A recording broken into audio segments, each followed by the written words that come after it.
नमस्कार दोस्तों, तो अब अपन स्टार्ट करते हैं एग्जाम्पशन अंडर जीएसटी चैप्टर का रिवीजन।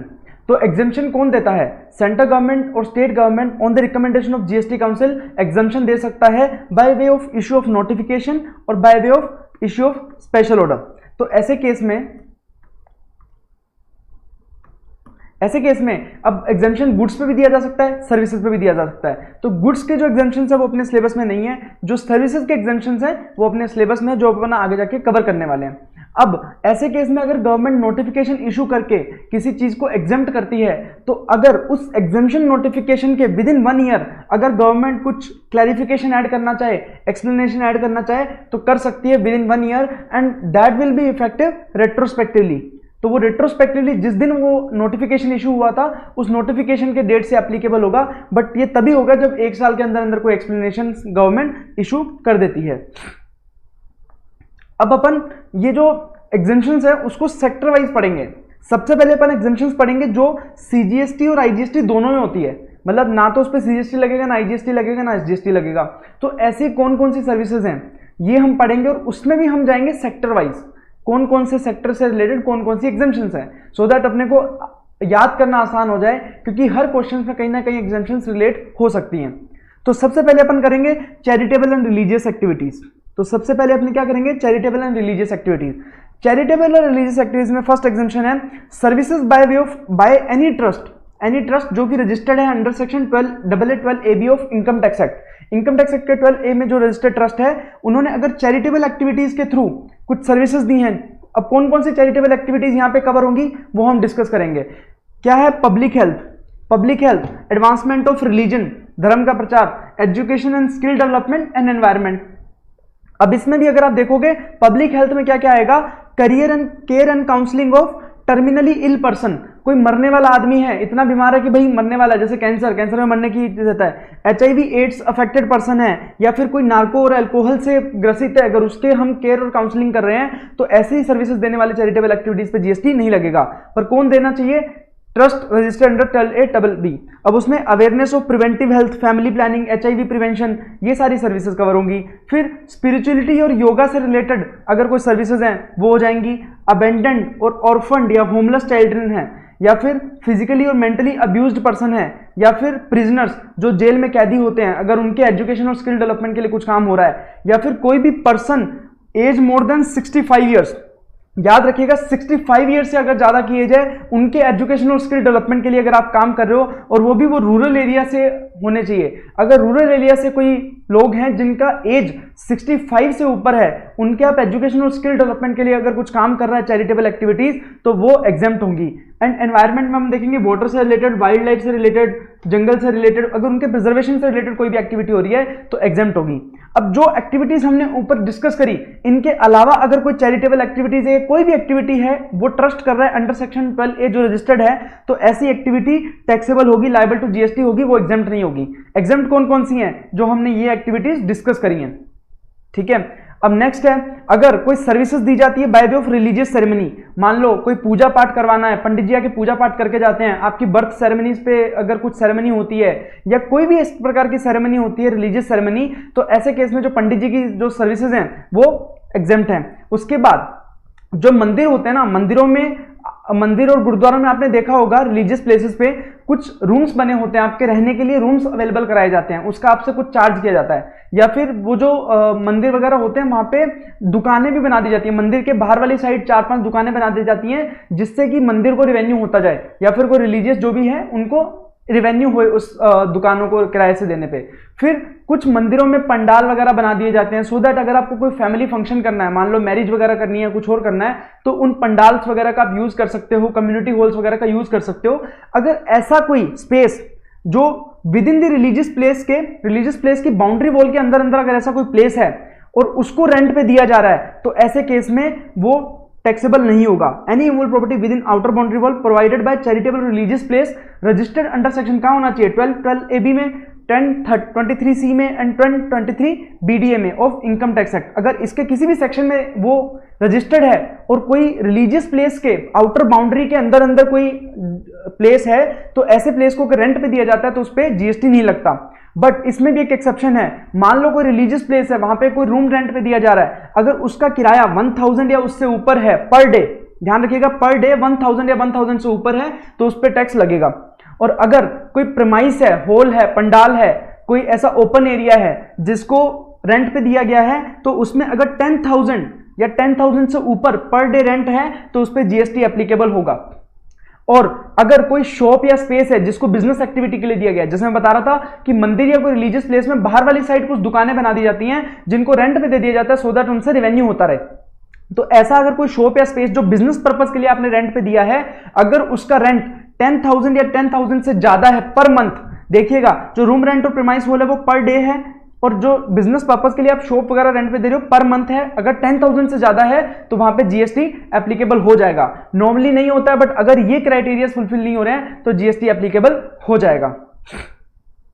फिर आपने देखा होगा यात्राएं होती है, हज यात्रा होती है या फिर कैलाश मानसरोवर की यात्रा होती है, तो ऐसे केस में गवर्नमेंट ने 2 ऑर्गेनाइजेशन बना रखे, कुमाऊं मंडल विकास निगम लिमिटेड जो कि कैलाश मानसरोवर की यात्रा कराते हैं, और ऐसे ही हज कमेटी ऑफ इंडिया है और स्टेट हज कमेटीज भी हैं जो हज यात्रा करवाते हैं। तो अगर ये ऐसी कोई यात्रा करवा रहे हैं, कौन सी, कुमाऊं मंडल विकास निगम लिमिटेड और हज कमेटी, सिर्फ ये ऑर्गेनाइजेशन अगर कोई यात्रा करवा रहे हैं तो वो आउट ऑफ जीएसटी है, बट इनके अलावा अगर कोई ऑर्गेनाइजेशन है तो वो टैक्सेबल रहेगा।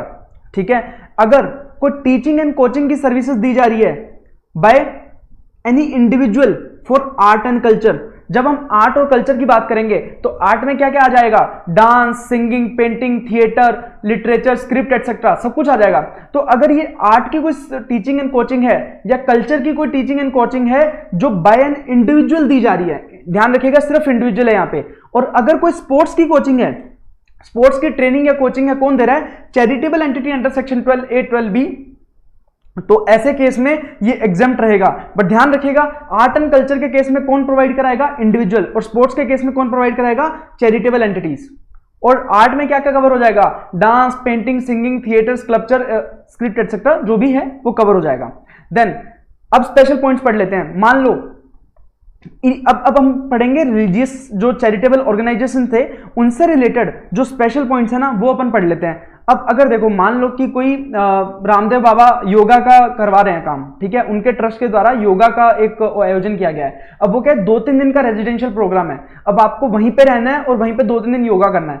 अब उसमें क्या है, एक तो आपसे फीस चार्ज करी जा रही है योगा वाले प्रोग्राम के लिए, और उसमें ही आपके रहने की भी व्यवस्था है, मतलब आपको रहने के लिए भी जगह दी जाएगी, उसका पैसा चार्ज किया जा रहा है। तो ऐसे में अगर मेन एक्टिविटी क्या है, मेन एक्टिविटी योगा का कैंप है, अब योगा कैंप आपको अटेंड करने के लिए वहां पे रखा जा रहा है, तो ऐसे केस में भले ही आपको रहने का सर्विसेज प्रोवाइड कराई गई हैं बट उसमें मेन सप्लाई कौन सी है, योगा। तो ऐसे केस में ऐसी सप्लाईज कौन सी होती है, कंपोजिट सप्लाई। एंड अगर उसकी जो योगा है वो एग्जेम्प्ट सप्लाई है क्योंकि चैरिटेबल इंस्टीट्यूशन के द्वारा योगा के बारे में प्रोवाइड कराया जा रहा है, तो ऐसी एग्जेम्प्ट सप्लाई भी प्रिंसिपल सप्लाई, तो पूरे के पूरा ही प्रिंसिपल सप्लाई के अकॉर्डिंग एग्जेम्प्ट हो जाएगा और पूरी सर्विस एग्जेम्प्ट हो जाएगी। अब मान लो आपके रहने की सर्विसेज वो प्रिंसिपल सप्लाई और योगा वोगा तो आप साथ में कर रहे हो, तो वो बात अलग है, ऐसे केस में टैक्सेबल हो जाएगा।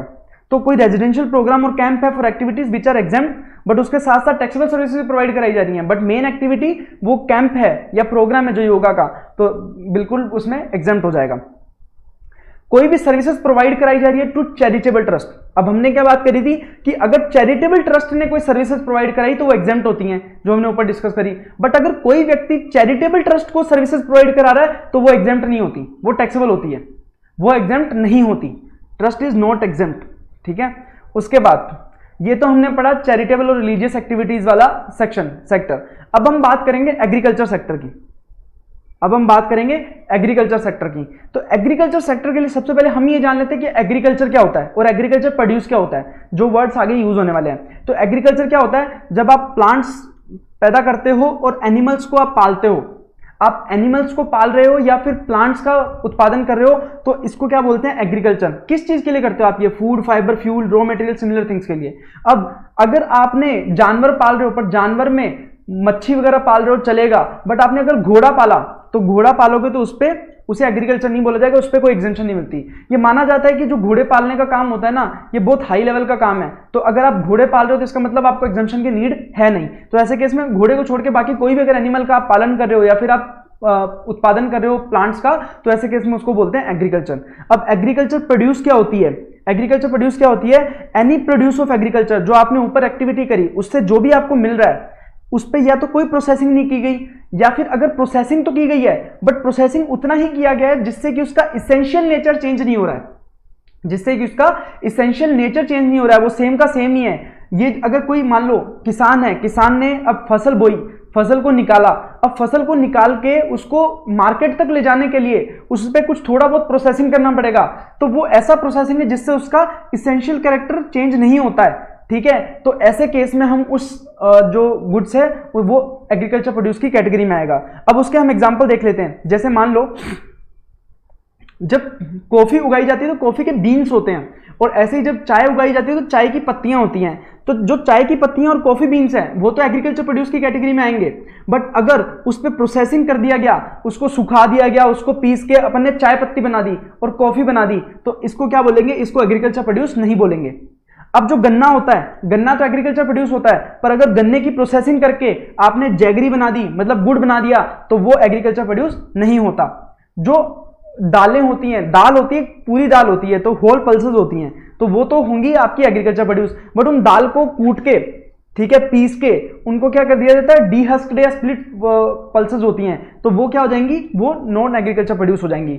यही अगर आपका टमाटर है, टमाटर तो आपका एग्रीकल्चर प्रोड्यूस है, बट उसी टमाटर को आपने पीस के क्या बना दिया? केचप बना दिया, तो उसमें वो एग्रीकल्चर प्रोड्यूस नहीं होगा। अब आपका पैडी या वीट है, वो तो आपका एग्रीकल्चर प्रोड्यूस है, बट अगर आपने पैडी और वीट को मिलिंग करके, मतलब आपने आटा पिसा दिया, या फिर पैडी जो राइस का होता है उसके अगर राइस बना दिया मिलिंग करके, तो ऐसे केस में वो राइस और आटा जो होता है ना, वो आपका एग्रीकल्चर प्रोड्यूस नहीं होता। हालांकि गेहूं एग्रीकल्चर प्रोड्यूस होता है, बट आपने उसको पीस के आटा बना दिया तो वो एग्रीकल्चर प्रोड्यूस नहीं होता। तो ये हमने पढ़ी डेफिनेशन एग्रीकल्चर की और एग्रीकल्चर प्रोड्यूस की। अब कौन कौन सी एक्टिविटीज एग्रीकल्चर से रिलेटेड एग्जेम्प्ट है, ये हम पढ़ लेते हैं। अगर आपने कोई प्लांट को कल्टीवेट किया, उगाया, हार्वेस्टिंग किया, हटाया, थ्रेशिंग किया, प्लांट प्रोटेक्शन टेस्टिंग वगैरह किया, ये कोई भी एक्टिविटी अगर आप एग्रीकल्चर से रिलेटेड करते हो तो ये एग्जेम्प्ट है। अगर आप फार्म लेबर की सप्लाई करते हो, जो कि एग्रीकल्चर में जो खेत है, खेत में काम करने के लिए लेबर सप्लाई करते हो, तो वो भी एग्जेम्प्ट है।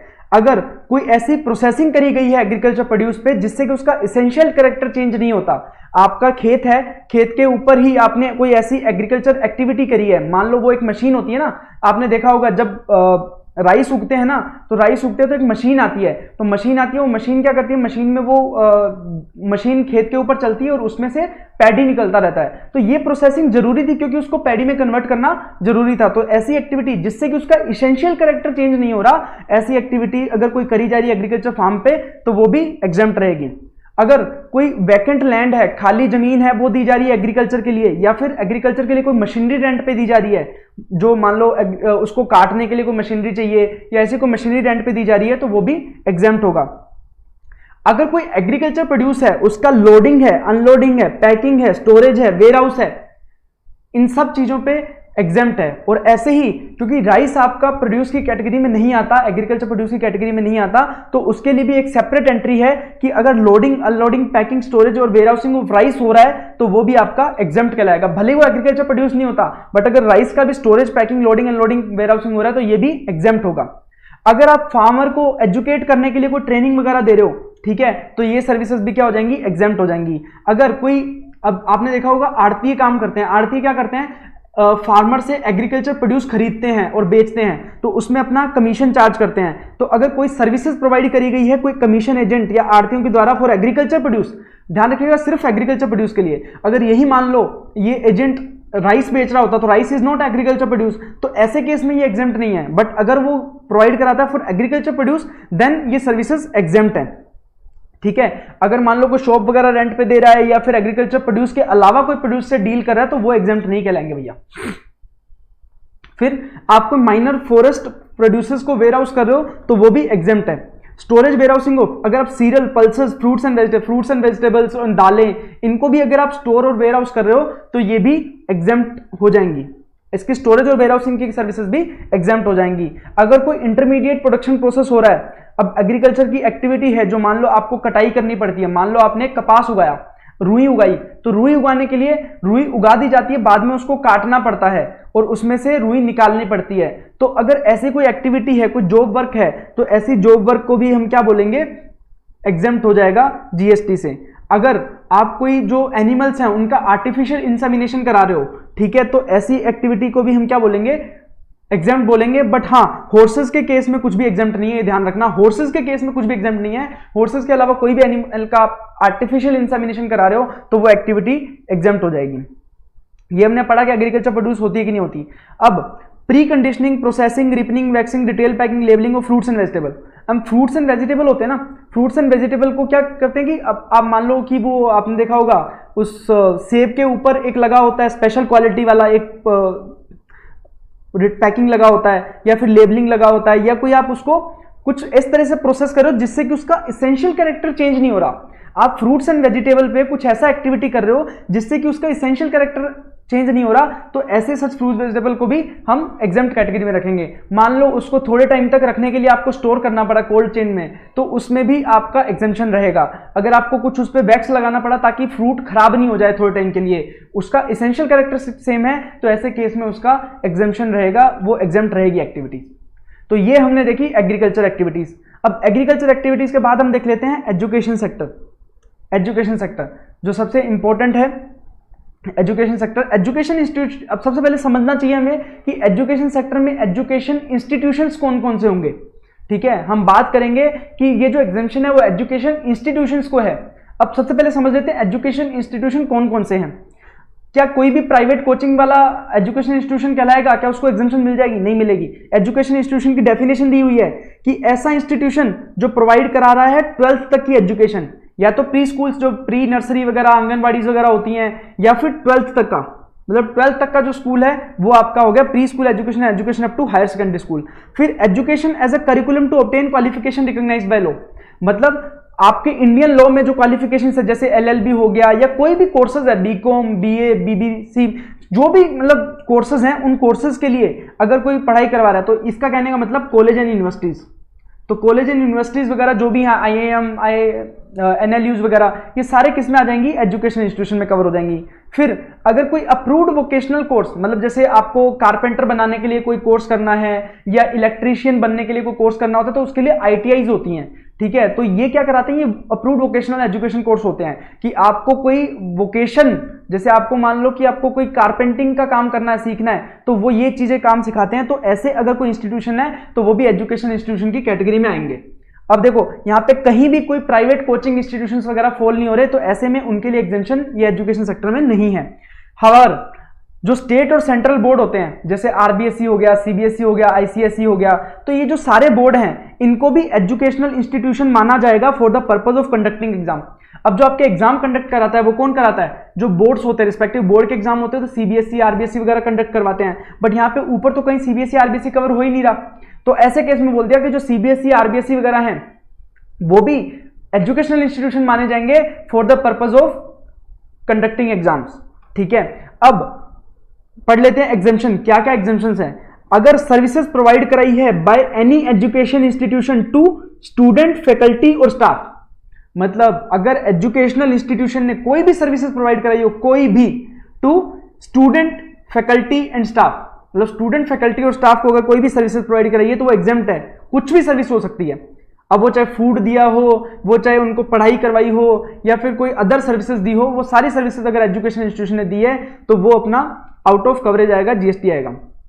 देन अगर कोई एंट्रेंस एग्जाम कंडक्ट करवाया गया है, अगर किसी एजुकेशनल इंस्टीट्यूशन ने एंट्रेंस एग्जाम कंडक्ट करवाया, मान लो किसी स्कूल में आपको एडमिशन लेने के लिए एंट्रेंस एग्जाम देना पड़ रहा है, उसके लिए आपसे फीस ली जा रही है, तो ऐसी फीस भी एग्जेम्प्ट होगी क्योंकि conduct of entrance exam against entrance fees भी एग्जेम्प्ट है।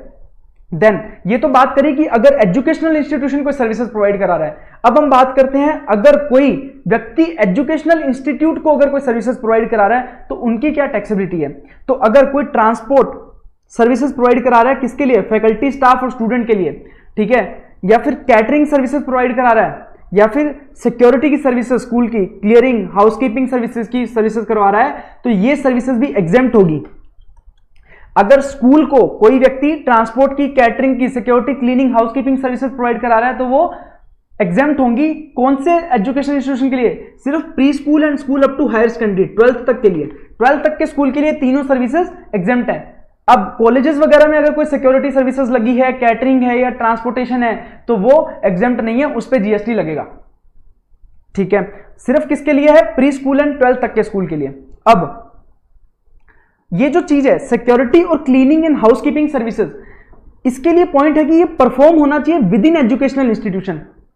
अब मान लो जो हमारा स्कूल था, हमारी जो सिक्योरिटी की सर्विसेज है, हमने स्कूल की बजाय कहीं हमारा कुछ एनुअल फंक्शन था, उस एनुअल फंक्शन पे हमने लगा दी सिक्योरिटी सर्विसेज, तो अगर वहां पे कोई सिक्योरिटी सर्विसेज प्रोवाइड कराई है एजुकेशनल इंस्टीट्यूशन को, कोई एनुअल फंक्शन था जो कि स्कूल में नहीं था, आउट ऑफ स्कूल था, तो हम उस सिक्योरिटी सर्विसेज पे तो जीएसटी लगेगा। तो अगर सिक्योरिटी, क्लियरिंग और हाउसकीपिंग सर्विसेज प्रोवाइड कराई जा रही हैं तो वो एजुकेशनल इंस्टीट्यूशन के प्रीमाइस में होना चाहिए। अगर बाहर है तो उस पर जीएसटी लगेगा।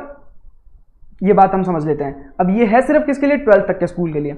अब कोई एग्जाम कंडक्ट करवा रहा है या एडमिशन एग्जाम कंडक्ट करवा रहा है, तो ऐसे केस में भी वो एग्जाम्प्ट हो जाएगा। अब ये चाहे कोई भी एजुकेशनल इंस्टीट्यूशन हो, हमने ऊपर जो तीनों एजुकेशनल इंस्टीट्यूशन पढ़े थे, तीनों के लिए अप्लाई होता है कि कोई भी अगर एग्जाम कंडक्ट करवा रहा है या एडमिशन करवा रहा है तो उसके लिए कोई फीस चार्ज कर रहा है तो वो एग्जाम्प्ट है।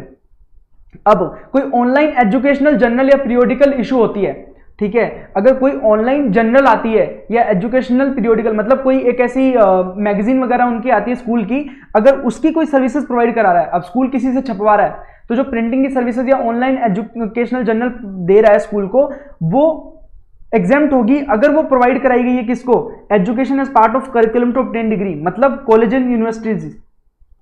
कॉलेज एंड यूनिवर्सिटीज जो ऊपर हमने 3 टाइप के एजुकेशन इंस्टीट्यूट पढ़े थे, अगर सेकंड वाले को प्रोवाइड करा रहा है ना, सेकंड वाले को प्रोवाइड करा रहा है तभी ये एग्जाम्प्ट है, अदरवाइज ये एग्जाम्प्ट नहीं है। अगर आप प्री स्कूल या 12th वाले को प्रोवाइड कराओगे या वोकेशनल कोर्स वाले को प्रोवाइड कराओगे तो उस केस में ऑनलाइन एजुकेशन वाला टैक्सेबल हो जाएगा। बट अगर आपने प्रोवाइड कराया कॉलेज एंड यूनिवर्सिटीज को, जो कि रिकॉग्नाइज्ड बाय लॉ वाली डिग्री के लिए एजुकेशन सर्विसेज दे रहे हैं, तो उसमें ये एग्जाम्प्ट हो जाएगा। अब कोई प्राइवेट कोचिंग इंस्टीट्यूशन या कोई फॉरेन लॉ के द्वारा रिकॉग्नाइज्ड डिग्री है, मान लो कोई ऐसी एजुकेशन दे रहा है जो डिग्री है बट वो फॉरेन लॉ के द्वारा रिकॉग्नाइज्ड है, तो ऐसे केस में एग्जाम्प्ट नहीं होगा। हमने बोला था इंडियन लॉ के द्वारा अगर कोई डिग्री है, उसको पढ़ा रहा है कोई, तो वो एग्जाम्प्ट रहेगा, बट अगर फॉरेन लॉ के द्वारा है कोई डिग्री तो वो एग्जाम्प्ट नहीं रहेगा। प्राइवेट कोचिंग इंस्टीट्यूशंस भी अगर कोई ट्रेनिंग वगैरह दे रहे हैं तो वो एग्जाम्प्ट नहीं है। बट अगर कोई ट्रेनिंग दी जा रही है जिसमें 75% ऑफ द एक्सपेंडिचर कौन बोन कर रहा है? गवर्नमेंट, तो ऐसे केस में एग्जेम्पशन आएगा। ये हम आगे जाके गवर्नमेंट सेक्टर में भी पढ़ेंगे। देन अगर कोई अप्रूव्ड वोकेशनल एजुकेशन कोर्सेज है, किसके द्वारा? आईटीआई द्वारा, आईटीसी द्वारा, या फिर कोई ऐसे स्किल कोर्सेज को डेवलप करवा रहा है जिससे कि एम्प्लॉयमेंट इंक्रीज होती है, जो कि अप्रूव्ड है किसके द्वारा? National council of vocational training और sector council of vocational training होती है।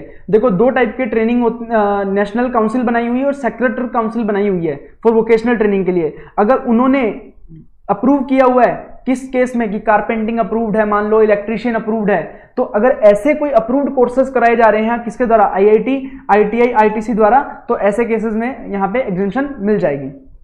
देन अगर कोई आपकी मान लो 2 क्वालिफिकेशन कर रहे हो और दोनों के लिए एक फीस चार्ज करी जा रही है।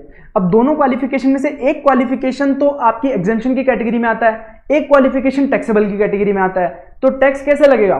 तो ऐसे केस में बोला गया कि अगर आप कोई 2 क्वालिफिकेशन ले रहे हो जिसमें से एक एग्जेम्प्ट है, एक टैक्सेबल है, तो अगर तो आप उसकी फीस को सेपरेट कर सकते हो तो सेपरेटली उसको असेस किया जाएगा, एग्जेम्प्ट वाले को एग्जेम्प्ट कर दिया जाएगा और टैक्सेबल वाले पे जीएसटी चार्ज कर दिया जाएगा। अगर मान लो वो सेपरेट नहीं कर सकते, मान लो आपको 2 सर्विसेज 2 क्वालिफिकेशन दे रहे हैं, उसके लिए एक ही फीस चार्ज की जा रही है, मान लो 5 लाख रुपए चार्ज की जा रही है जिसमें दोनों सर्विसेज दी जाएंगी, तो ऐसे केस में वो मिक्स सप्लाई माना जाएगा और पूरी की पूरी जो दोनों एजुकेशन क्वालिफिकेशन है उनको पूरे को दोनों को टैक्सेबल कर दिया जाएगा। ठीक है। देन अगर कोई आईआईएम जो कोर्सेज प्रोवाइड कराता है, इंडियन इंस्टीट्यूट ऑफ मैनेजमेंट, अगर वो शॉर्ट ड्यूरेशन प्रोग्राम प्रोवाइड कराते हैं, शॉर्ट ड्यूरेशन मतलब 1 साल से कम के अगर कोई कोर्सेज प्रोवाइड करा रहा है तो वो टैक्सेबल होते हैं, और 1 साल से ऊपर के जो कोर्सेज प्रोवाइड कराए जा रहे हैं लॉन्ग टर्म ड्यूरेशन जो एमबीए वगैरह करवाते हैं तो वो एग्जेम्प्ट रहेगा। देन कोई फूड कैटरिंग सर्विसेज जो हमने बात करी ऊपर, देखो कभी भी एजुकेशनल इंस्टीट्यूशन है अगर बच्चों, फैकल्टी और मेंबर्स के लिए कोई भी सर्विसेज दे रहा है तो वो क्या होती है, एग्जेम्प्ट होती है। तो ऐसे केस में अगर फूड कैटरिंग सर्विसेज किसके द्वारा रन की गई है, एजुकेशनल इंस्टीट्यूशन के द्वारा, तो वो तो क्या होगी, एग्जेम्प्ट। अब अगर मान लो एजुकेशनल इंस्टीट्यूशन ने ये कॉन्ट्रैक्ट पे दे दिया किसी थर्ड पार्टी को, अगर वो थर्ड पार्टी एजुकेशनल इंस्टीट्यूशन को सर्विसेज दे रहा है, तो हमने बात की थी services provided to educational institution तभी होगा अगर वो 12th तक के स्कूल को प्रोवाइड किया गया है। तो 12th तक के स्कूल को प्रोवाइड किया गया तो एग्जेम्प्ट हो जाएगा और अदरवाइज टैक्सेबल हो जाएगा। अब मान लो एजुकेशनल इंस्टीट्यूशन ने एक अपॉइंट किया थर्ड पार्टी को, और थर्ड पार्टी क्या है कि डायरेक्टली किससे पैसे चार्ज करी है, बच्चों से। बच्चे वहां पे जाते हैं, सामान खरीदते हैं, खाते पीते हैं और पैसा देके आ जाते हैं। तो ऐसे केस में सर्विसेज कौन किसको दे रहा है, वो थर्ड पार्टी दे रही है बच्चों को, ना कि एजुकेशनल इंस्टीट्यूशन। ऐसे केस में वो टैक्सेबल रहेगा। बट अगर थर्ड पार्टी एजुकेशनल इंस्टीट्यूशन को सर्विसेज दे रही है, ऐसे केस में वो एग्जेम्प्ट रहेगा। ठीक है। अगर कोई फी चार्ज करी गई है, अब क्या होता है कि जो ITIs होती हैं या IIMs होते हैं, तो वहां पे क्या होते हैं, कोर्सेज पूरा होने के बाद वहां पे रिक्रूटमेंट और प्लेसमेंट ड्राइव्स चलाई जाती हैं, जहां पे क्या डिफरेंट कंपनीज आती हैं, वो कंपनीज आके और जो कैंडिडेट्स होती हैं उनके इंटरव्यूज वगैरह लेती हैं और उनको नौकरी देती हैं। तो उनको वहां पे आने के लिए कुछ फीस देना पड़ता है कॉलेजेस वगैरह को, तो जो अगर फीस दी गई है तो वो एग्जेम्प्ट नहीं होती। ठीक है। उसके बाद कोई मैरीटाइम ट्रेनिंग कोर्सेज हैं, मैरीटाइम मतलब ये जो समुद्री कोर्सेज होते हैं ये अप्रूव्ड होते हैं, तो अप्रूव्ड होते हैं तो ये एग्जेम्प्ट रहेंगे।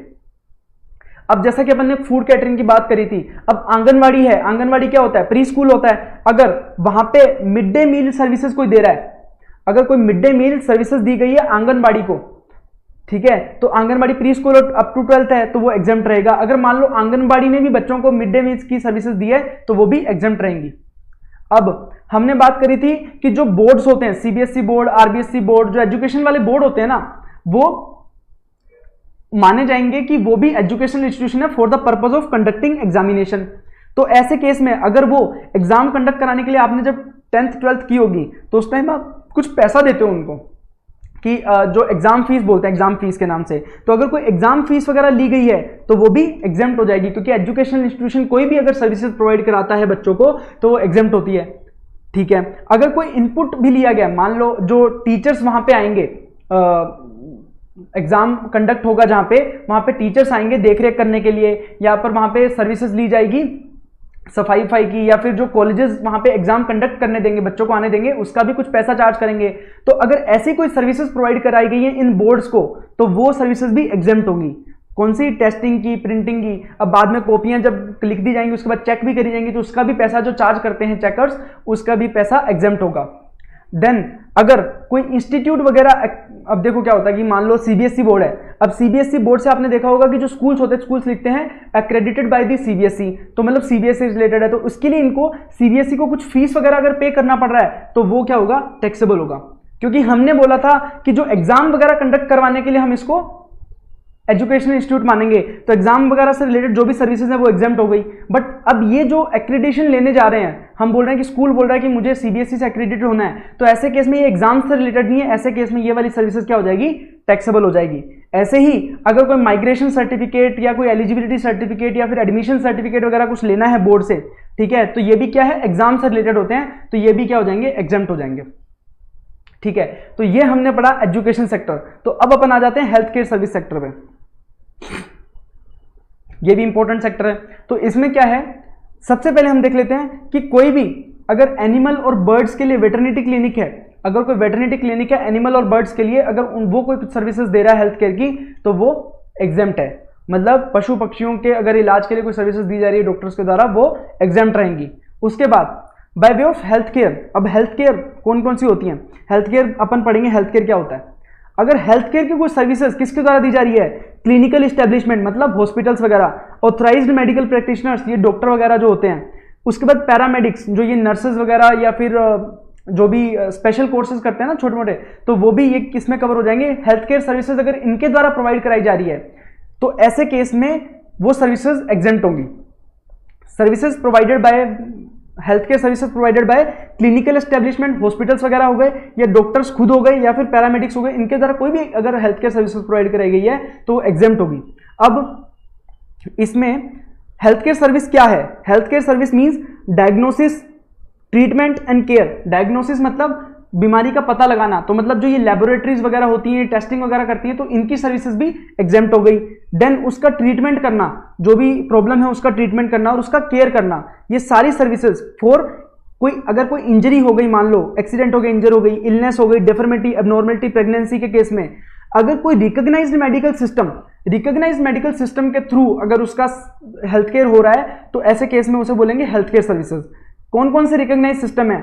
एलोपैथी, जो ये अभी डॉक्टर्स वगैरह जो यूज करते हैं इंग्लिश, है ना, आयुर्वेद, योगा, होम्योपैथी, नेचुरोपैथी, सिद्धा, यूनानी, ये आपको याद करने पड़ेंगे, क्योंकि इसके अलावा अगर कोई नाम होगा, अगर इसके अलावा कोई मेडिकल सिस्टम है जो कि रिकॉग्नाइज्ड नहीं है, अगर उसके द्वारा कोई मेडिकल सर्विसेज प्रोवाइड कराई गई हैं, तो वो एग्जेम्प्ट नहीं होंगी। तो allopathy, Ayurveda, yoga, homeopathy, naturopathy, सिद्धा, यूनानी, अगर इनके द्वारा प्रोवाइड कराई गई हैं तो होगी। अब डायग्नोसिस में इस पे कवर हो जाता है, ट्रीटमेंट भी कवर हो जाता है, केयर भी कवर हो जाता है, ठीक है। Then services by way of transportation of patient in ambulance, अगर एम्बुलेंस में पेशेंट का ट्रांसपोर्टेशन हो रहा है तो वो भी एग्जेम्प्ट रहेगा। अब नॉर्मली क्या होता है, जो हेल्थ केयर सर्विसेज हमने पढ़ी, अब उसमें क्या है, हमने transportation of passenger to and from clinical establishment भी इंक्लूड कर लिया, ठीक है। तो अगर आपके हॉस्पिटल तक पेशेंट को लाना है या हॉस्पिटल से पेशेंट को लेके जाना है, तो उसमें भी जो सर्विसेज दी जा रही है ट्रांसपोर्टेशन के एम्बुलेंस के द्वारा, वो भी इंक्लूड हो जाएगी हेल्थ केयर सर्विस में। बट अगर आप हेयर ट्रांसप्लांट करवाते हो या फिर आप प्लास्टिक या कॉस्मेटिक सर्जरी करवाते हो, आप अपना हेयर ट्रांसप्लांट करवा रहे हो, प्लास्टिक कॉस्मेटिक सर्जरी करवा रहे हो, तो वो हेल्थ केयर सर्विस में नहीं आएगा। प्रोवाइडेड, अगर आप हेयर ट्रांसप्लांट या कॉस्मेटिक सर्जरी क्यों करवा रहे हो, क्योंकि आपका मान लो कोई एक्सीडेंट हो गया या कुछ बुरा घट गया, उसके कारण आपका क्या हुआ, रिस्टोर और रिकंस्ट्रक्ट एटोनॉमी और function due to defect, abnormality, injury, trauma. कहने का मतलब क्या है, कल को कोई एक्सीडेंट वगैरह हो गया या फिर आपका तेजाब गिर गया या तेजाब में जल गए, उसकी वजह से अगर आपको अपना जो स्ट्रक्चर चेंज करने के लिए आपको ये कॉस्मेटिक सर्जरी करवानी पड़ रही है या फिर हेयर ट्रांसप्लांट करवाना पड़ रहा है, ऐसे केस में वो एग्जेम्प्ट रहेगा, ऐसे केस में वो हेल्थ केयर सर्विस में आएगा। बट अगर इसके अलावा नॉर्मली आप हेयर ट्रांसप्लांट करवाना चाहते हो, नॉर्मली आप प्लास्टिक सर्जरी या कॉस्मेटिक सर्जरी करवाना चाहते हो, तो वो हेल्थ केयर सर्विस में नहीं आएगा। तो हेल्थ केयर सर्विस की डेफिनेशन को ध्यान से देखना, डायग्नोसिस, ट्रीटमेंट और केयर की गई है अगर कोई रिकॉग्नाइज्ड मेडिकल सिस्टम में, उसमें आपका ट्रांसपोर्टेशन ऑफ पैसेंजर भी कवर हो जाएगा, बट क्या कवर नहीं होगा, हेयर ट्रांसप्लांट और cosmetic surgery, unless it is done due to restoring और reconstructing the anatomy due to injury, abnormalities, injury और ट्रॉमा, ठीक है, ठीक है। अब क्या होता है, आप हॉस्पिटल में जाते हो, वहां पे आपको अगर पेशेंट को एडमिट कर लिया जाए, अब एडमिट करने के बाद उनके रूम का भी रेंट चार्ज किया जाता है, तो ऐसे केस में क्या रूम का रेंट भी हेल्थ केयर सर्विस में आएगा? तो अब ध्यान दीजिएगा, इसमें मेन सर्विसेज क्या है, मेन सर्विसेज आपका हेल्थ केयर सर्विस है। अगर उसके साथ आपको वहां पे रहना पड़ रहा है तो it's a composite supply. Composite supply में हेल्थ केयर सर्विस क्या है, मेन सर्विसेज जो कि एग्जेम्प्ट है, ऐसे केस में ये एग्जेम्प्ट रहेगा। बट अभी एक और एंट्री एंटर कर दी इन्होंने बोला कि अगर रूम रेंट चार्ज किया जा रहा है मोर देन 5000 पर डे, अगर रूम रेंट 5000 पर डे से ज्यादा चार्ज किया जा रहा है, other than ICU, CCU, ICCU, NICU, मतलब कोई क्रिटिकल केयर यूनिट है, अगर कोई क्रिटिकल केयर यूनिट है, क्रिटिकल पेशेंट्स है, उनके लिए कोई क्रिटिकल केयर यूनिट्स होती हैं, तो उस रूम में है तो उसको छोड़ दो।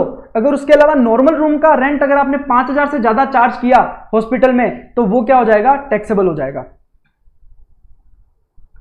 वो टैक्सेबल हो जाएगा। अब एक डाउट आता है कि यार डॉक्टर्स होते हैं ना, वो हॉस्पिटल के एम्प्लॉय भी होते हैं, एम्प्लॉय भी हो सकते हैं और कंसल्टेंट भी हो सकते हैं। तो मान लो मैं गया इस हॉस्पिटल में, मैंने इनको 10 लाख रुपए दिए हॉस्पिटल को, मेरा बिल बन गया 10 लाख रुपए। अब 10 लाख रुपए से हॉस्पिटल ने डॉक्टर को कितना दिया, 3 लाख रुपए, और 7 लाख रुपए खुद के पास रख लिया। तो ऐसे केस में ये 3 लाख भी एग्जेम्प्ट है, 7 लाख भी एग्जेम्प्ट है। सिंपल, मतलब पूरा का पूरा अमाउंट इज एग्जेम्प्ट, ठीक है। अगर कोई फूड सर्विसेज प्रोवाइड कराई जा रही हैं, अगर हॉस्पिटल प्रोवाइड करा रहा है फूड सर्विसेज, तो अगर तो वो इन पेशेंट, मतलब जो कि पेशेंट एडमिट है, अगर एडमिट पेशेंट है तो जो फूड सर्विसेज है वो क्या हो जाएगी, कंपोजिट सप्लाई हो जाएगी और वो क्या हो जाएगी, एग्जेम्प्ट हो जाएगी। बट अगर एडमिटेड पेशेंट के अलावा कोई दूसरों को प्रोवाइड कराया जा रहा है फूड, तो वो टैक्सेबल हो जाएगा। मान लो उसके साथ कोई लोग आए हुए थे, उनको फूड दिया जा रहा है, तो वो टैक्सेबल हो जाएगा, वो एग्जेम्प्ट नहीं रहेगा। अब अगर फूड सर्विसेज भी हॉस्पिटल ने भी आउटसोर्स कर दी, फूड सर्विसेज आउटसोर्स कर दी टू थर्ड पार्टी, तो ऐसे केस में वो हमेशा टैक्सेबल होगा। तो आपने देखा होगा बड़े बड़े हॉस्पिटल में कैंटीन्स होती हैं, तो वो कैंटीन थर्ड पार्टी वेंडर की होती हैं, तो ऐसे केस में वहां से कोई भी सामान खरीदोगे तो वो क्या होगा, टैक्सेबल होगा। देन एम्बुलेंस सर्विसेज अगर गवर्नमेंट हेल्थ स्कीम में, गवर्नमेंट 102 नंबर 108 नंबर पे आप कॉल करते हो तो एम्बुलेंस आ जाती है, तो ऐसी जो सर्विसेज हैं वो भी क्या होती हैं, एग्जेम्प्ट होती हैं, उन पे भी जीएसटी नहीं लगता है।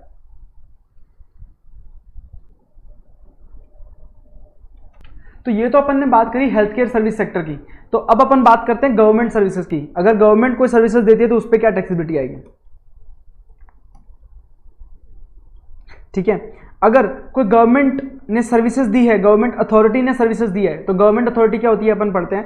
गवर्नमेंट अथॉरिटी ने अगर सर्विसेज दी है for the function interested to panchayat under section 243G 243W में म्युनिसिपलिटी, मतलब पंचायत और म्युनिसिपलिटी की जो सर्विसेज हैं उनको फंक्शन इंटरेस्टेड है by the article 243 of constitution. तो अगर ऐसी कोई सर्विसेज दी जाती हैं तो वो एग्जेम्प्ट है। कौन कौन सी होती हैं, मान लो ये सड़कें सही करवाना, सफाई करवाना, ऐसी कोई सर्विसेज हैं तो ये एग्जेम्प्ट रहेंगी। अब central government, state government, union territories और लोकल अथॉरिटीज ने अगर कोई सर्विसेज प्रोवाइड कराई है to any person other than business entity, मतलब अगर बिजनेस एंटिटी के अलावा किसी भी व्यक्ति को सर्विसेज प्रोवाइड कराई हैं, और बिजनेस एंटिटी भी कौन सी, जिसका turnover more than amount making entity eligible for registration, मतलब एंटिटी को रजिस्ट्रेशन कब करवाना होता है, 20 लाख से ऊपर। अगर उसका टर्नओवर 20 लाख से ऊपर चला जाता है, ऐसी एंटिटी के अलावा, ऐसी बिजनेस एंटिटी के अलावा कोई भी व्यक्ति को अगर सर्विसेज प्रोवाइड कराई हैं तो वो एग्जेम्प्ट होगी, एक्सेप्ट ये 4 सर्विसेज। कौन सी सर्विसेज, अगर कोई डिपार्टमेंट ऑफ पोस्ट की सर्विसेज है, service in relation to aircraft और वेसल है, या फिर transport of goods and passenger की सर्विसेज है, या फिर इमूव प्रॉपर्टी को रेंट पे देने की सर्विसेज है। अगर ये 4 सर्विसेज हैं तो ये टैक्सेबल होगी और फॉरवर्ड चार्ज मैकेनिज्म में टैक्सेबल होगी। जैसा कि हमने रिवर्स चार्ज मैकेनिज्म में पढ़ा था कि ये जो 4 सर्विसेज हैं, ये 4 सर्विसेज टैक्सेबल है और फॉरवर्ड चार्ज मैकेनिज्म में टैक्सेबल है, बाकी सर्विसेज रिवर्स चार्ज मैकेनिज्म में एप्लीकेबल है। बट कब, जब ये बिजनेस एंटिटी को प्रोवाइड कराई जाएंगी। बट अगर अदर देन बिजनेस एंटिटी किसी व्यक्ति को प्रोवाइड कराई गई हैं तो ऐसे केस में वो एग्जेम्प्ट हो जाएंगी, ठीक है। अब सर्विसेज अगर प्रोवाइड कराई गई हैं by central government, state government, union territory, local authority to another central government, मान लो राजस्थान गवर्नमेंट ने पंजाब गवर्नमेंट को कोई सर्विसेज प्रोवाइड कराई, अगर जयपुर की कोई लोकल अथॉरिटी ने उदयपुर की लोकल अथॉरिटी को कोई सर्विस प्रोवाइड करी तो वो भी एग्जेम्प्ट हो जाएंगी, एक्सेप्ट ABC। देखो मैं बोल रहा हूं ये जो 3 सर्विसेज है ना, ये 3 सर्विसेज डिपार्टमेंट ऑफ पोस्ट की services, transport of goods and passenger की और service in relation to aircraft और वेसल की, ये हमेशा टैक्सेबल रहेंगी। इसमें फर्क नहीं पड़ता अमाउंट कितना है, इसमें फर्क नहीं पड़ता किसने किसको प्रोवाइड कराई है, ये हमेशा टैक्सेबल रहेंगी इन दी फॉरवर्ड चार्ज मैकेनिज्म, ठीक है। अब उसके अलावा central government, state government, local authority, union territories ने अगर कोई ऐसी सर्विसेज प्रोवाइड कराई गई है जिसका वैल्यू लेस देन 5000 रुपीज है, अगर वो कंटिन्यूस सप्लाई ऑफ सर्विस है तो 5000 पूरे साल में 5000 से कम है तो ऐसे केस में वो एग्जेम्प्ट रहेगा। अगर कोई गवर्नमेंट एंटिटी ने central government, state government, local authority या यूनियन टेरिटरीज को कोई सर्विसेज प्रोवाइड कराई है जिसके लिए पूरा का पूरा कंसिडरेशन किसने पे किया है, गवर्नमेंट नहीं, तो ऐसे केस में भी वो एग्जेम्प्ट हो जाएगी। अगर मान लो किसी पब्लिक सेक्टर यूनिट को लोन चाहिए था, तो ये HDFC बैंक के पास गए कि हमें 100 करोड़ का लोन चाहिए, तो HDFC बैंक ने बोला 100 करोड़ का लोन तो दे दूंगा बट मुझे गारंटी चाहिए, तो PSU गया गवर्नमेंट के पास, तो गवर्नमेंट ने गारंटी दे दी HDFC को कि इनकेस PSU पे नहीं करता तो हम तुम्हें पे करेंगे 100 करोड़, तो ये हो गई गारंटी। इसके लिए गवर्नमेंट ने कुछ अमाउंट चार्ज किया PSU से, मान लो 10 लाख रुपए, तो जो ये 10 लाख रुपए अमाउंट चार्ज किया है service by way of guaranteeing loan to PSU और इस अंडरटेकिंग बाय CG, SG और यूनियन टेरिटरीज, यहाँ पे लोकल अथॉरिटी नहीं है, यहाँ पे सेंट्रल गवर्नमेंट, स्टेट गवर्नमेंट या यूनियन टेरिटरीज अगर ये गारंटी दे रही है उसके लिए पैसा चार्ज कर रही है तो ऐसी सर्विसेज भी एग्जेम्प्ट है। अगर कोई ओल्ड एज होम चलाए जा रहे हैं, ध्यान दीजिएगा, old age home for resident above 60 years more than, and जो अमाउंट है वो 25,000 से लेस है, मतलब 60 साल के व्यक्ति या 60 साल से ज्यादा के व्यक्ति के लिए अगर ओल्ड एज होम चलाए जा रहे हैं एंड उसका जो फीस है वो 25,000 रुपए से कम है, 25,000 रुपए पर मंथ से कम है, और कौन चला रहा है, या तो सेंट्रल गवर्नमेंट या स्टेट गवर्नमेंट या फिर एंटिटी रजिस्टर्ड अंडर 12AA12AB, ये क्या है, ट्रस्ट के, मतलब कोई ट्रस्ट या फिर सेंट्रल गवर्नमेंट, स्टेट गवर्नमेंट कोई ओल्ड एज होम चला रहा है जिसका फीस 25,000 रुपए से कम है पर मंथ एंड 60 ईयर्स से ज्यादा के लोग या 60 ईयर्स के लोग वहां पे रहते हैं, तो ऐसे केस में वो सर्विसेज भी क्या हो जाएंगी, एग्जेम्प्ट हो जाएंगी। ओके, अगर कोई सर्विसेज प्रोवाइड कराई है सेंट्रल गवर्नमेंट, स्टेट गवर्नमेंट ने, देखो आप कोई कौन सी सर्विसेज, रजिस्ट्रेशन अंडर एनी लो, मान लो कोई फूड के रिलेटेड आप कोई काम करते हो तो आपको रजिस्ट्रेशन लेना पड़ता है फूड सेफ्टी एक्ट के अंदर, तो ऐसे ही बहुत सारे एक्ट हैं जो गवर्नमेंट के जिसमें आपको रजिस्ट्रेशन लेना पड़ता है, तो अगर ऐसा कोई रजिस्ट्रेशन ले रहे हो और उसके लिए आप गवर्नमेंट को कोई फी पे कर रहे हो तो उस पर GST नहीं लगता है। उसके बाद अगर सेंट्रल गवर्नमेंट स्टेट गवर्नमेंट वगैरह आपको पासपोर्ट वगैरह इशू करते हैं, बर्थ सर्टिफिकेट इशू करते हैं, डेथ सर्टिफिकेट इशू करते हैं, ड्राइविंग लाइसेंस इशू करते हैं, तो ऐसे कोई भी अगर सर्विसेज दी जाती है उसके लिए कोई फीस चार्ज किया जाता है तो वो भी एग्जेम्प्ट रहेगा। अगर सेंट्रल गवर्नमेंट के साथ कोई कॉन्ट्रैक्टर काम करता है और उस कॉन्ट्रैक्टर ने काम बीच में छोड़ दिया और उस पर सेंट्रल गवर्नमेंट ने पेनल्टी लगा दी या कुछ ऐसा मतलब कोई अमाउंट चार्ज किया for tolerating non performance of the contract, जिसको पेनल्टी या लिक्विडेटेड डैमेज बोलते हैं, तो ऐसे केस में भी वो एग्जेम्प्ट रहेगा। अगर गवर्नमेंट ने किसी को असाइन किए हैं नेचुरल रिसोर्सेज, मतलब गवर्नमेंट ने कोई जमीन किसी फार्मर को दे दी एग्रीकल्चर के लिए, अगर कोई जमीन सेंट्रल गवर्नमेंट ने फार्मर को दी है एग्रीकल्चर के लिए तो वो भी एग्जेम्प्ट रहेगी। देन अगर सेंट्रल गवर्नमेंट और स्टेट गवर्नमेंट या यूनियन टेरिटरीज ने कोई ऑफिसर डेप्यूट किए हैं, मतलब जो ये अपना पोर्ट होता है ना, तो पोर्ट पे अपना सामान आता है जब हम इंपोर्ट करते हैं, तो अगर उस इंपोर्टेड सामान को ऑफिस आवर्स के बाद में आपको छुड़ाना है तो ऐसे केस में आपको अप्लाई करना पड़ता है सेंट्रल गवर्नमेंट स्टेट गवर्नमेंट को कि आप उसके बाद भी ऑफिसर्स प्रोवाइड कराए। तो अगर सेंट्रल गवर्नमेंट स्टेट गवर्नमेंट ने आफ्टर ऑफिस आवर आपको ऑफिसर प्रोवाइड कराए हैं सो दैट आप अपना सामान लेके जा सको पोर्ट से, तो ऐसे केस में मर्चेंट ओवरटाइम चार्जेस लगते हैं, मर्चेंट ओवरटाइम चार्जेस लगते हैं, तो उस पर भी आपको कोई टैक्स नहीं लगेगा, एग्जेम्प्ट रहेगा। अगर सेंट्रल गवर्नमेंट ने कोई सर्विसेज दी है to access royalty collector, central government या स्टेट गवर्नमेंट, तो एक्सेस रॉयल्टी कलेक्टर मतलब गवर्नमेंट के बिहाफ पे जो रॉयल्टी कलेक्ट करता है तो वो भी क्या है, एग्जेम्प्ट है। अगर कोई रिहेबिलिटेशन प्रोफेशनल है, अगर वो कोई सर्विसेज देता बाय वे ऑफ थेरेपी और काउंसलिंग, आप थेरेपी या काउंसलिंग कर रहे हो कहाँ, मेडिकल इस्टेब्लिशमेंट में, मतलब कोई हॉस्पिटल वगैरह में, कोई एजुकेशनल इंस्टीट्यूशन में, एजुकेशनल मतलब जो ये स्कूल्स वगैरह जो अपन ने बात करी थी 3 टाइप के होते हैं। देन कोई रिहेबिलिटेशन सेंटर जो किसने स्टैब्लिश किए हैं, सेंट्रल गवर्नमेंट, स्टेट गवर्नमेंट या यूनियन टेरिटरीज ने या फिर ट्रस्ट ने। तो अगर कोई रिहेबिलिटेशन प्रोफेशनल है, ठीक है, जैसे मान लो किसी को नशे की लत लग गई और उसको रिहेबिलिटेट करना है, तो ऐसे केस में अगर कोई रिहेबिलिटेशन प्रोफेशनल है जो कि अपनी सर्विसेज दे रहा है कहाँ पे, मेडिकल इस्टेब्लिशमेंट में या एजुकेशन इंस्टीट्यूशन में या फिर रिहेबिलिटेशन सेंटर में जो कि इस्टेब्लिश किए गए हैं सेंट्रल गवर्नमेंट, स्टेट गवर्नमेंट या ट्रस्ट के द्वारा, तो ऐसे केस में उनकी सर्विसेज पे क्या लगेगा, जीएसटी नहीं लगेगा, एग्जेम्प्ट हो जाएगी सर्विसेज। अगर डिपार्टमेंट ऑफ पोस्ट ने कोई सर्विसेज दी है तो वो टैक्सेबल थी हमेशा, बट अगर आपने कोई पोस्ट कार्ड भेजना है, इनलैंड लेटर भेजना है, बुक पोस्ट भेजना है, ऑर्डिनरी पोस्ट मतलब नॉर्मल पोस्ट करना है ना, जिसका वेट 10 ग्राम से कम है, वेट 10 ग्राम से कम है, तो ऐसे केस में वो छोटे छोटे पोस्ट कार्ड आते थे ना जो लिख के भेजते थे, तो ऐसे पोस्ट कार्ड्स को अगर आप भेज रहे हो तो उस पर कोई भी जीएसटी नहीं लगेगा, पर उसका वेट कितना 10 ग्राम से कम का होना चाहिए। उसके बाद गवर्नमेंट एंटिटी क्या होती है, अपन ऊपर पढ़ रहे थे गवर्नमेंट अथॉरिटी और एंटिटी क्या होती है, तो गवर्नमेंट अथॉरिटी और एंटिटी क्या होती है, जिसको एक्ट ऑफ पार्लियामेंट से एस्टैब्लिश किया गया है और जिसमें गवर्नमेंट का 90% से ज्यादा पार्टिसिपेशन है। तो ऐसी गवर्नमेंट एंटिटी जिसको सेटअप किया गया by the act of parliament और जिसमें मोर देन 90% पार्टिसिपेशन किसका है, गवर्नमेंट का है। लोकल अथॉरिटी देखो पंचायत, म्यूनिसिपैलिटी, जिला परिषद, district board, containment board, district council, development board से सारे लोकल अथॉरिटीज होते हैं, बट इसमें ना डेवलपमेंट अथॉरिटीज नहीं आती, जैसे जयपुर डेवलपमेंट अथॉरिटी है, दिल्ली डेवलपमेंट अथॉरिटीज है, इनको हम लोकल अथॉरिटीज की बात नहीं करेंगे, ये लोकल अथॉरिटीज में नहीं आएंगे। कौन से, डेवलपमेंट अथॉरिटीज। ओके, उसके बाद अब एक स्पेशल बात कर लेते हैं कि अगर कोई सिक्योरिटी सर्विसेज प्रोवाइड कराई गई हैं by of government to PSU, मतलब गवर्नमेंट ने अपने पब्लिक सेक्टर अंडरटेकिंग या कोई बिजनेस एंटिटी को सिक्योरिटी की सर्विसेज प्रोवाइड कराई है, पुलिस वगैरह तैनात की है, तो उसको अगर कुछ पैसा चार्ज कर रही है गवर्नमेंट तो वो एग्जेम्प्ट नहीं है, उस पर जीएसटी लगेगा और आरसीएम में लगेगा, रिवर्स चार्ज मैकेनिज्म में लगेगा और जीएसटी लगेगा। तो ये तो हमने पढ़ी गवर्नमेंट से रिलेटेड एक्टिविटीज। अब हम पढ़ेंगे कंस्ट्रक्शन सेक्टर से रिलेटेड, कंस्ट्रक्शन सेक्टर से रिलेटेड। तो कंस्ट्रक्शन सेक्टर में क्या है, देखो एक स्कीम आई थी प्रधानमंत्री आवास योजना, उसके अंदर क्या किया गया, लोगों को 5-5, 10-10 लाख रुपए दिए गए कि ये लो भैया 5-5, 10-10 लाख रुपए आप मकान बनवा लो। तो अगर वो व्यक्ति वो अपना मकान बनाने के लिए इस स्कीम के अंदर, प्रधानमंत्री आवास योजना के अंदर मकान बनाने के लिए अगर वो किसी से कंस्ट्रक्शन सर्विसेज ले रहा है, लेबर का कॉन्ट्रैक्ट मतलब मिस्त्री वगैरह को लगा रहा है, उसका लेबर कॉन्ट्रैक्ट ले रहा है, तो उस पर जीएसटी नहीं लगेगा, एग्जेम्प्ट है। ठीक है, अगर कोई प्योर लेबर कॉन्ट्रैक्ट है फॉर सिंगल रेजिडेंशियल यूनिट, देखो एक तो होते हैं बिल्डिंग्स खड़ी कर देते हैं, बिल्डिंग्स में क्या होता है, फ्लैट्स होते हैं, तो उसको तो बोलते हैं रेजिडेंशियल कॉम्प्लेक्स। एक अपन नॉर्मल घर होता है, अपना एक ही घर है, एक घर सेपरेटली बनवा रहे हैं, तो अगर आप सेपरेटली एक घर बनवा रहे हो ना कि रेजिडेंशियल कॉम्प्लेक्स, अगर एक नॉर्मल घर बनवा रहे हो तो उसके लिए आप अगर आप प्योर लेबर कॉन्ट्रैक्ट कर रहे हो तो उसमें भी जीएसटी नहीं लगता है।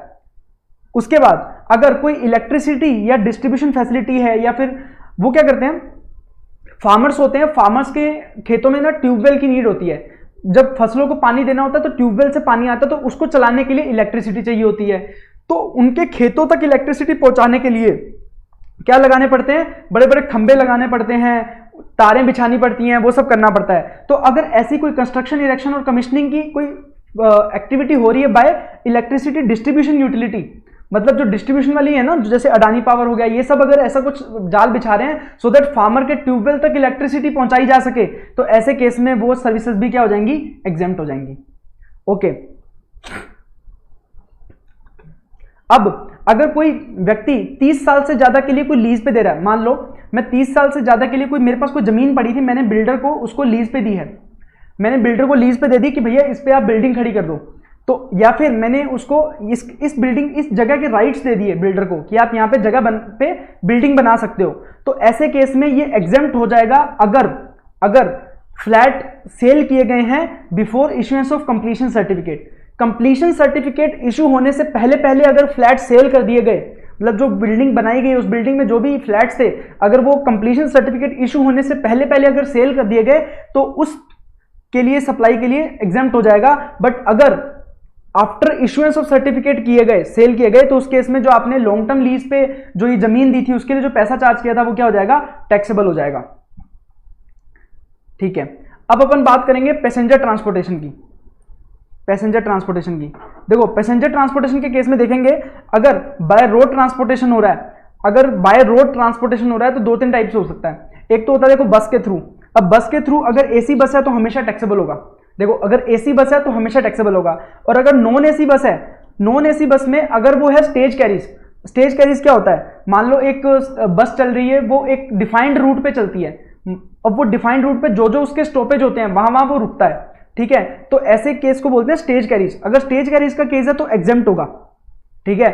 अब अगर कॉन्ट्रैक्ट कैरीज है, मैं खुद का करवा के लेके जा रहा हूं, मैं कॉन्ट्रैक्ट पे लेके जा रहा हूं, तो मेरी मर्जी से चलेगी गाड़ी में बोलूंगा यहां रुकेगी तो यहां रुकेगी, यहां से जाएगी तो यहां जाएगी, तो उसे बोलते हैं कॉन्ट्रैक्ट पे। आपने स्पेसिफिकली कॉन्ट्रैक्ट पे उसको हायर किया है, तो ऐसे केस में अगर आपने टूरिज्म के लिए किया है तो वो टैक्सेबल हो जाएगा, अदरवाइज एग्जेम्प्ट हो जाएगा। तो क्या हुआ, अगर बस है, एसी है तो हमेशा टैक्सेबल हो जाएगा, और अगर नॉन एसी है तो अगर तो है स्टेज कैरीज तो क्या हो जाएगा, एग्जेम्प्ट हो जाएगा, क्योंकि उस पर आपका कंट्रोल नहीं है, वो चलती जाएगी, एक डिफाइंड रूट पे जाएगी और डिफाइंड स्टॉपेज पे रुकेगी।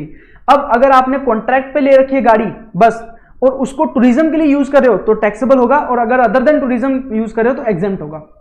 उसके बाद अगर आपका मीटर कैब या रिक्शा वगैरह है, रिक्शा है, मीटर कैब है, या मतलब कोई कैब है, अगर कैब की सर्विसेज है तो वो क्या होंगी, एग्जेम्प्ट होंगी, एग्जेम्प्ट होंगी। मीटर कैब या रिक्शा की सर्विसेज एग्जेम्प्ट होंगी।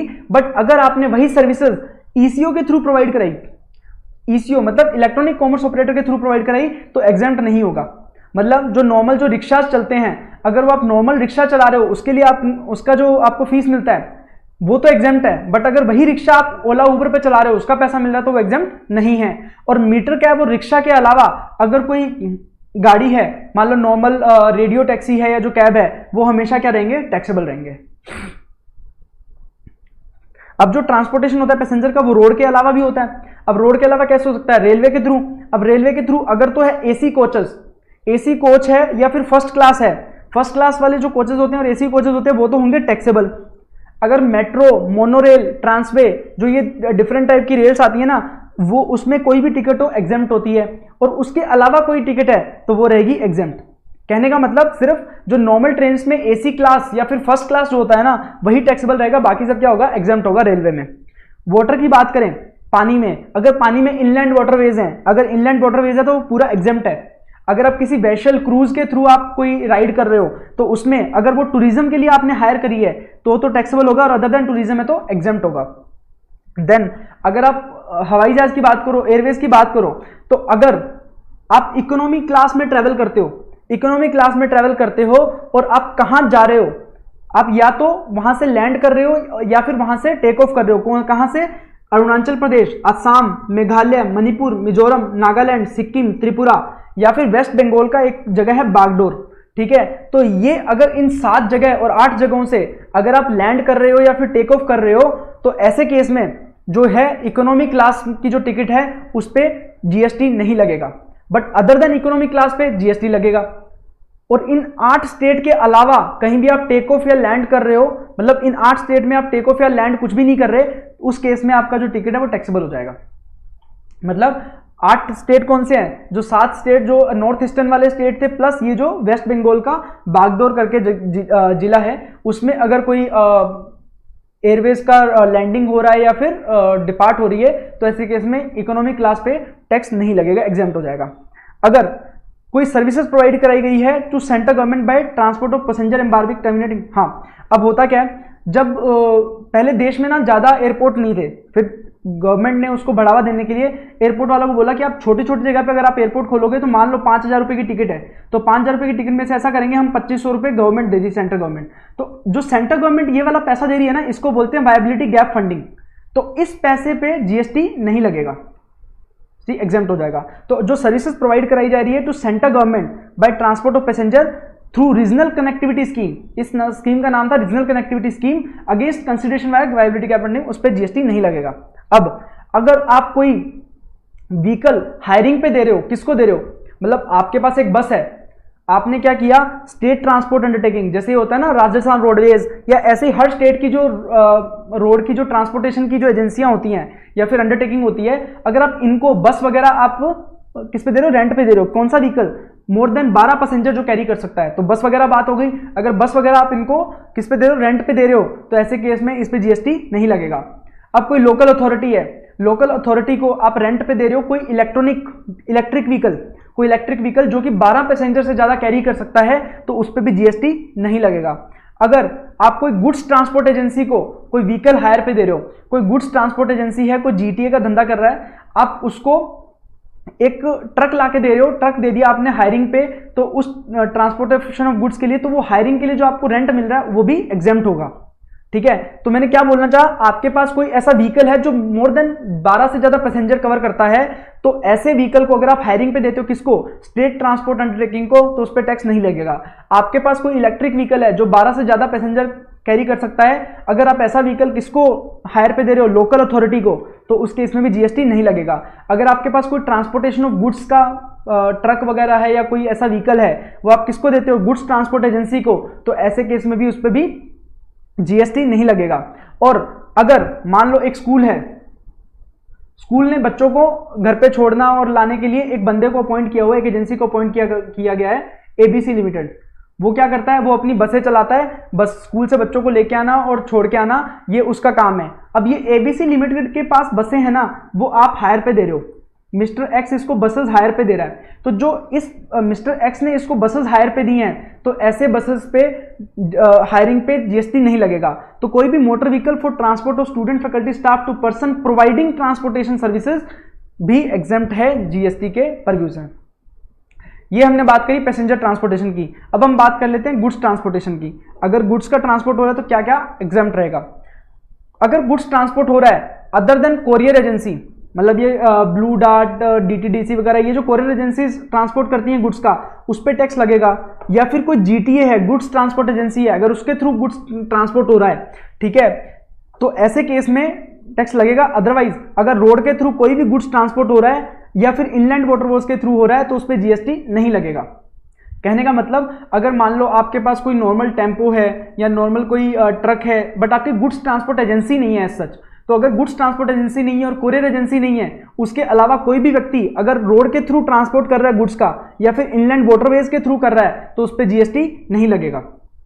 देन अगर ट्रांसपोर्ट हो रहा है गुड्स का बाय रेल या फिर वेसल या फिर जीटीए, मतलब इवन रेल से अगर आपका ट्रांसपोर्ट हो रहा है गुड्स, या वेसल से हो रहा है, या फिर गुड्स ट्रांसपोर्ट एजेंसी के द्वारा भी गुड्स का ट्रांसपोर्ट हो रहा है, कौन कौन से goods, relief material for victim, मान लो उत्तराखंड में कोई त्रासदी आ गई, उत्तराखंड में पहाड़ टूट गया या कुछ हो गया, तो उसके विक्टिम्स हैं जो, उनके लिए आपको रिलीफ मटेरियल भेज रहे हो, या फिर कोई डिफेंस या मिलिट्री इक्विपमेंट भेजे जा रहे हैं, बॉर्डर पे अगर जंग लग गई तो डिफेंस और मिलिट्री के इक्विपमेंट अगर भेजे जा रहे हैं बॉर्डर पे, या फिर कोई न्यूज़पेपर या मैगजीन है, उनका ट्रांसपोर्टेशन होता है, बट वो रजिस्टर्ड न्यूज़पेपर होने चाहिए।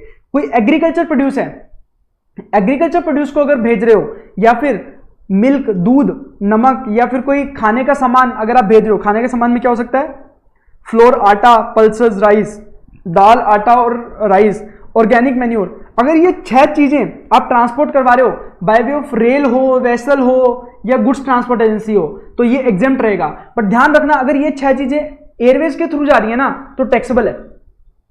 एयरवेज के थ्रू जा रही है तो टैक्सेबल है। उसके अलावा अगर रेल वेसल जीटीए के थ्रू अगर 6 चीजें जा रही हैं तो ये एग्जाम्प्ट रहेंगी। क्या क्या चीजें हैं? Relief material, defence military equipment, newspaper magazine, agriculture produce, milk, salt, food grain और ऑर्गेनिक मैन्योर। ठीक है, अगर जीटीए ने, अब ये हमने आरसीएम में भी डिस्कस किया था, अगर जीटीए ने किसी अनरजिस्टर्ड पर्सन को सर्विसेज प्रोवाइड कराई हैं तो वो भी क्या हो जाएगा? एग्जेम्प्ट हो जाएगा। बट अगर factory, society, body corporate partnership, CTP, जो भी हमने 8 नाम पढ़े थे, अगर उनको सर्विसेज प्रोवाइड कराई हैं तो एग्जेम्प्ट नहीं होता। बट इनके अलावा कोई भी अनरजिस्टर्ड इंडिविजुअल पर्सन है, मतलब इंडिविजुअल रिसिपेंट है जो कि अनरजिस्टर्ड है, तो उस केस में वो जीटीए की सर्विसेज एग्जेम्प्ट हो जाएंगी। अगर जीटीए ने सर्विसेज प्रोवाइड कराई हैं सेंट्रल गवर्नमेंट, स्टेट गवर्नमेंट या यूनियन टेरिटरीज के कोई डिपार्टमेंट या एस्टेब्लिशमेंट को या लोकल अथॉरिटी को या गवर्नमेंट एजेंसी को, जिन्होंने रजिस्ट्रेशन लिया है जस्ट बिकॉज ऑफ टीडीएस काटना है उनको अंडर सेक्शन 51, तो ऐसे केस में वो एग्जाम्प्ट हो जाएगी। ये हमने आरसीएम वाले चैप्टर में भी पढ़ा था। ठीक है, अब services by GTA not only covers transportation of goods, but उसके साथ साथ वाली जो सप्लाई जैसे लोडिंग अनलोडिंग की भी सर्विसेज है तो वो भी कंपोजिट सप्लाई हो जाएगी, वो भी उसमें ही कवर की जाएगी। अच्छा, अगर जैसे आपने लिखा होगा कि जब आपने ट्रक्स को देखा होगा तो ऑल इंडिया परमिट लिखा होता है वहां पे, तो उनको पूरे देश में वो ट्रक चलाने का परमिट मिला है, तो उस परमिट के लिए आपको अप्लाई करना पड़ता है। तो ऐसी कोई सर्विसेज दी गई है तो services by granting national permit to goods carriage is exempt.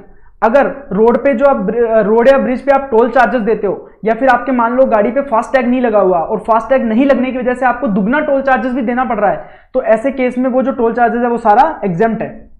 अगर आपने कोई नेपाल भूटान में कोई ट्रांजिट कार्गो है, नेपाल से कार्गो आ रहा है, नेपाल में जा रहा है, या भूटान से आ रहा है, भूटान में जा रहा है, तो ऐसे केस में उससे रिलेटेड सर्विसेज भी क्या हो जाएंगी? एग्जेम्प्ट हो जाएंगी। अगर आपका ट्रांसपोर्टेशन ऑफ गुड्स हो रहा है from place outside India to custom station in India, बाहर वाले प्लेस से इंडिया में इंपोर्ट हो रहा है गुड्स और उसको लाने के लिए जो ट्रांसपोर्टेशन की सर्विसेज हैं एयरक्राफ्ट के थ्रू अगर आपने ली है तो वो एग्जेम्प्ट है। बट अगर वही आपने वेसल के थ्रू ली है तो क्या हो जाएगा? टैक्सेबल हो जाएगा। अब इंडिया से अगर कोई गुड्स आप बाहर भेज रहे हो, custom station in India to place outside India भेज रहे हो, उसके लिए आप सर्विसेज ले रहे हो तो वो टैक्सेबल रहेगी। मतलब अगर गुड्स आउटसाइड इंडिया से इंडिया में ला रहे हो और आप एयरक्राफ्ट के थ्रू लेके आ रहे हो तो वो तो एग्जेम्प्ट है, बाकी अगर वेसल के थ्रू ला रहे हो तो वो टैक्सेबल हो जाएगा। और इंडिया से अगर गुड्स लेके जा रहे हो तो वो भी क्या हो जाएगा? टैक्सेबल हो जाएगा। हाँ जी, तो अब अपन बात करते हैं बैंक एंड फाइनेंशियल सर्विसेज की। ये तो अपन ने बात करी गुड्स ट्रांसपोर्टेशन की, अब अपन बात करेंगे बैंक्स एंड फाइनेंशियल सर्विसेज की। अब बैंक्स एंड फाइनेंशियल सर्विसेज में अपन ने बात करी थी कि कोई भी अगर इंटरेस्ट डिस्काउंट होता है ऑन लोन एंड एडवांसेस वो एग्जेम्प्ट होता है, बल्कि बट इसमें जो क्रेडिट कार्ड का इंटरेस्ट होता है ना, क्रेडिट कार्ड पे अगर आप डिले हो जाता है और डिले होने की वजह से आपको इंटरेस्ट पे करना पड़ता है जो कि पेनल इंटरेस्ट होता है, तो ऐसे केस में वो एग्जेम्प्ट नहीं होता। बाकी सारा कोई भी इंटरेस्ट ऑन लोन एडवांसेस होता है वो एग्जेम्प्ट होता है। अगर मान लो bank within the bank या फॉरेक्स डीलर्स कोई फॉरेन करेंसी ट्रांजेक्शन हो रहा है तो उस पर अगर कोई सेल परचेज हो रही है फॉरेक्स की तो वो एग्जेम्प्ट रहेगा। मान लो मिस्टर ए खरीदने गया, उसके पास $1000 था, वो लेके गया बैंक के पास, एचडीएफसी बैंक के पास, और उसने कन्वर्ट कराया, बैंक ने इसको 6 लाख रुपए दिया। तो इसका हमने वैल्यू ऑफ सप्लाई चैप्टर में पढ़ा था कि कैसे वैल्यू ऑफ सप्लाई निकालना है, तो ये तो है टैक्सेबल। अब मान लो आईसीआईसीआई बैंक, इसको फॉरेक्स की जरूरत पड़ी तो ये एचडीएफसी बैंक के पास गया और एचडीएफसी बैंक से कन्वर्ट करा लिया इसने, तो ऐसे केस में अगर विद इन दी बैंक हो रहा है या with in the forex dealers हो रहा है तो ऐसे केस में कोई सेल परचेज हो रही है तो वो एग्जेम्प्ट है। अब प्रधानमंत्री जनधन योजना के वजह से अपना जीरो इंटरेस्ट अकाउंट था, अगर उसमें कोई सर्विसेज दी जा रही हैं तो वो भी एग्जेम्प्ट है। अगर कोई ट्रांजैक्शन डेबिट या क्रेडिट कार्ड से आप कोई ट्रांजैक्शन करते हो तो उसकी प्रोसेसिंग करता है जो बैंक, उसके लिए अगर कोई फीस चार्ज कर रहा है तो उस पर भी जीएसटी एग्जेम्प्ट है, बट प्रोवाइडेड वो 2000 रुपए या 2000 से कम की ट्रांजैक्शन होनी चाहिए। अगर वो ट्रांजैक्शन 2000 से ज्यादा की है तो उस पर जीएसटी लगेगा। देन सर्विसेज बाय इंटरमीडिएटरी, अगर आईएफएससी में कोई इंटरमीडिएट लोकेटेड है, ठीक है, अगर वो IFSC international financial services sector को कोई सर्विसेज दे रहा है तो वो एग्जेम्प्ट है। उसके बाद इसमें स्पेशल पॉइंट्स याद रखिएगा, जो फाइनेंस लीज होती है, फाइनेंस लीज में भी इंटरेस्ट होता है, ठीक है, तो वो जो इंटरेस्ट होता है ना वो एक्चुअल में लोन नहीं होता, तो ऐसे केस में वो क्योंकि नॉट प्योरली लोन है हेंस वो टैक्सेबल रहेगा। तो जो फाइनेंस लीज में आप इंटरेस्ट चार्ज होता है तो उसको टैक्सेबल रखा गया है, उसको एग्जेम्प्ट नहीं किया गया है। अगर आपका कोई fix deposit, loan, other deposit, mortgage loan, overdraft facility, ये सारे टाइप के ट्रांजैक्शन होते हैं जो कि लोन के ट्रांजैक्शन है, तो ये सारे एग्जेम्प्ट होते हैं, इसमें जो इंटरेस्ट होता है वो एग्जेम्प्ट होता है। बट इसके रिलेटेड कोई फीस है, कोई चार्जेस है, प्रोसेसिंग फीस है या कोई ब्रोकरेज वगैरह कमीशन वगैरह, तो वो टैक्सेबल रहेगा। ये हमने सप्लाई अंडर जीएसटी चैप्टर में भी पढ़ा था। उसके बाद हम आ जाते हैं इंश्योरेंस बिजनेस और पेंशन बिजनेस पे। इस सेक्टर पे इंश्योरेंस बिजनेस और पेंशन बिजनेस की बात कर लेते हैं। अब इसमें अगर कोई लाइफ इंश्योरेंस सर्विसेज दी गई हैं, लाइफ इंश्योरेंस की जो सर्विसेज हैं वो किसमें दी गई हैं, या तो कोई एन्युटी अंडर एनपीएस या फिर एयरफोर्स ग्रुप नेवल इंश्योरेंस, मतलब आप कोई आर्मी वगैरह से related, central arm police force, तो इनके पर्सनल्स को कोई अगर सर्विसेज दी गई हैं ऑफ इंश्योरेंस लाइफ इंश्योरेंस तो वो एग्जेम्प्ट है।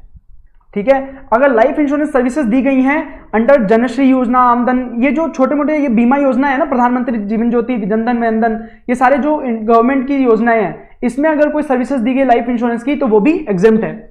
एक और चीज याद रखना, अगर कोई लाइफ माइक्रो इंश्योरेंस प्रोडक्ट है up to max cover of 2 lakh, याद रखिएगा मैक्सिमम कवर आपका कितना होना चाहिए, 2 लाख तक। अगर 2 लाख तक का कोई कवर है, लाइफ माइक्रो इंश्योरेंस प्रोडक्ट की अगर सर्विसेज है, कोई प्रोडक्ट है, तो ऐसे केस में वो भी एग्जेम्प्ट रहेगा। बट कवर कहां तक का होना चाहिए, सिर्फ 2 लाख का। 2 लाख से ऊपर का कवर जाते ही, ठीक है, तो इसमें ये टैक्सेबल हो जाएगा। अगर कोई जनरल इंश्योरेंस की सर्विसेज दी गई है अंडर वेरियस स्कीम, बहुत सारी स्कीम्स हैं, तो उसमें से जैसे हट इंश्योरेंस स्कीम हो गई, कैटल इंश्योरेंस स्कीम हो गई, राष्ट्रीय हेल्थ स्वास्थ्य हो गया, तो ऐसी कोई अगर स्कीम्स हैं उस पर अगर जनरल इंश्योरेंस सर्विसेज हैं वो भी एग्जेम्प्ट रहती हैं। इसमें बहुत सारी स्कीम्स हैं, तो वो याद तो नहीं हो पाएंगी, बट आप एक बार रीड कर सकते हो उनको। देन री insurance of above insurance scheme, अगर जो अपन इंश्योरेंस की बात करी, life insurance services, life insurance, general insurance, जो इन स्कीम्स के लिए जो लाइफ इंश्योरेंस करवाया गया है या फिर जनरल इंश्योरेंस करवाया गया है, अगर इसी इंश्योरेंस का वापस री इंश्योरेंस करवाती है इंश्योरेंस कंपनी, तो ऐसी जो सर्विसेज हैं उसको भी एग्जेम्प्ट किया गया। अगर एक अटल पेंशन योजना आई थी या फिर कोई स्टेट गवर्नमेंट कोई पेंशन योजना चलाती है, अगर उस पेंशन योजना के लिए कोई कंट्रीब्यूशन कलेक्ट किया गया है तो वो कंट्रीब्यूशन कलेक्ट किया गया उस पर भी जीएसटी नहीं लगेगा। अगर जो पीएफ वाला ईपीएफओ होता है या फिर जो पेंशन वाला ईएसआईसी होता है, कोल माइंस का जो पीएफ फंड होता है या फिर एनपीएस ट्रस्ट होता है, अगर इन्होंने कोई फीस चार्ज करी है तो वो भी एग्जेम्प्ट है। अब business facilitator, business correspondent to banking company, अगर कोई बिजनेस फैसिलिटेटर या बिजनेस कोरस्पोंडेंट कोई बैंकिंग कंपनी को सर्विसेज देता है या intermediary to banking business facilitator और बिजनेस कोरस्पोंडेंट को सर्विसेज देता है with respect to above services, और बिजनेस फैसिलिटेटर और बिजनेस कोरस्पोंडेंट किसको सर्विसेज दे रहा है, इंश्योरेंस कंपनी को। किस बारे में बात करें अपन, सिर्फ रूरल ब्रांच के बारे में बात करेंगे। एग्जेम्पशन किसके लिए, सिर्फ रूरल ब्रांच के लिए। अगर कोई मान लो रूरल ब्रांच का बैंक है, उसको कोई बिजनेस फैसिलिटेटर या बिजनेस कोरस्पोंडेंट कोई सर्विसेज दे रहा है, ठीक है, वो भी एग्जेम्प्ट है। अगर कोई रूरल ब्रांच का कोई बैंक है, उसमें बिजनेस फैसिलिटेटर और बिजनेस कोरस्पोंडेंट सर्विसेज दे रहा है और उस बिजनेस फैसिलिटेटर या बिजनेस कोरस्पोंडेंट को कोई उसका आगे का एजेंट सर्विसेज दे रहा है, तो वो भी एग्जेम्प्ट है। और अगर कोई बिजनेस फैसिलिटेटर या बिजनेस कोरस्पोंडेंट इंश्योरेंस कंपनी को कोई सर्विसेज दे रहा है जो कि रूरल ब्रांच की है, तो वो भी एग्जेम्प्ट है। तो एग्जेम्पशन के लिए याद रखना रूरल होना जरूरी है, ठीक है। उसके बाद ऐसी कौन कौन सी सर्विसेज जो गवर्नमेंट को प्रोवाइड कराई जाती हैं एग्जेम्प्ट है, ठीक है। अगर आप कोई सर्विसेज प्रोवाइड करा रहे हो SG, USG, central government, state government, union territories और लोकल अथॉरिटीज को by way of any activity in relation to 243G, 243W, वहां पे हमने पढ़ा था कि अगर गवर्नमेंट कोई ऐसी सर्विसेज प्रोवाइड करा रही है जो कि उनको 243G और 243W में प्रोवाइड कराना जरूरी है, तो ऐसे में वो एग्जेम्प्ट है। अब उन्हीं सर्विसेज को प्रोवाइड कराने के लिए अगर कोई बंदा गवर्नमेंट को सर्विसेज प्रोवाइड करा रहा है तो ऐसे केस में वो भी एग्जेम्प्ट होगी, बट वो लेबर वाली सर्विसेज होनी चाहिए। अगर कोई सर्विसेज प्रोवाइड कराई जा रही है बाय फेयर प्राइस शॉप, अब जो होता है ना अपने मोहल्ले में एक दुकान होती है जहां पे आप राशन कार्ड के ऊपर सामान ला सकते हो, तो उनको बोलते हैं fair price shop.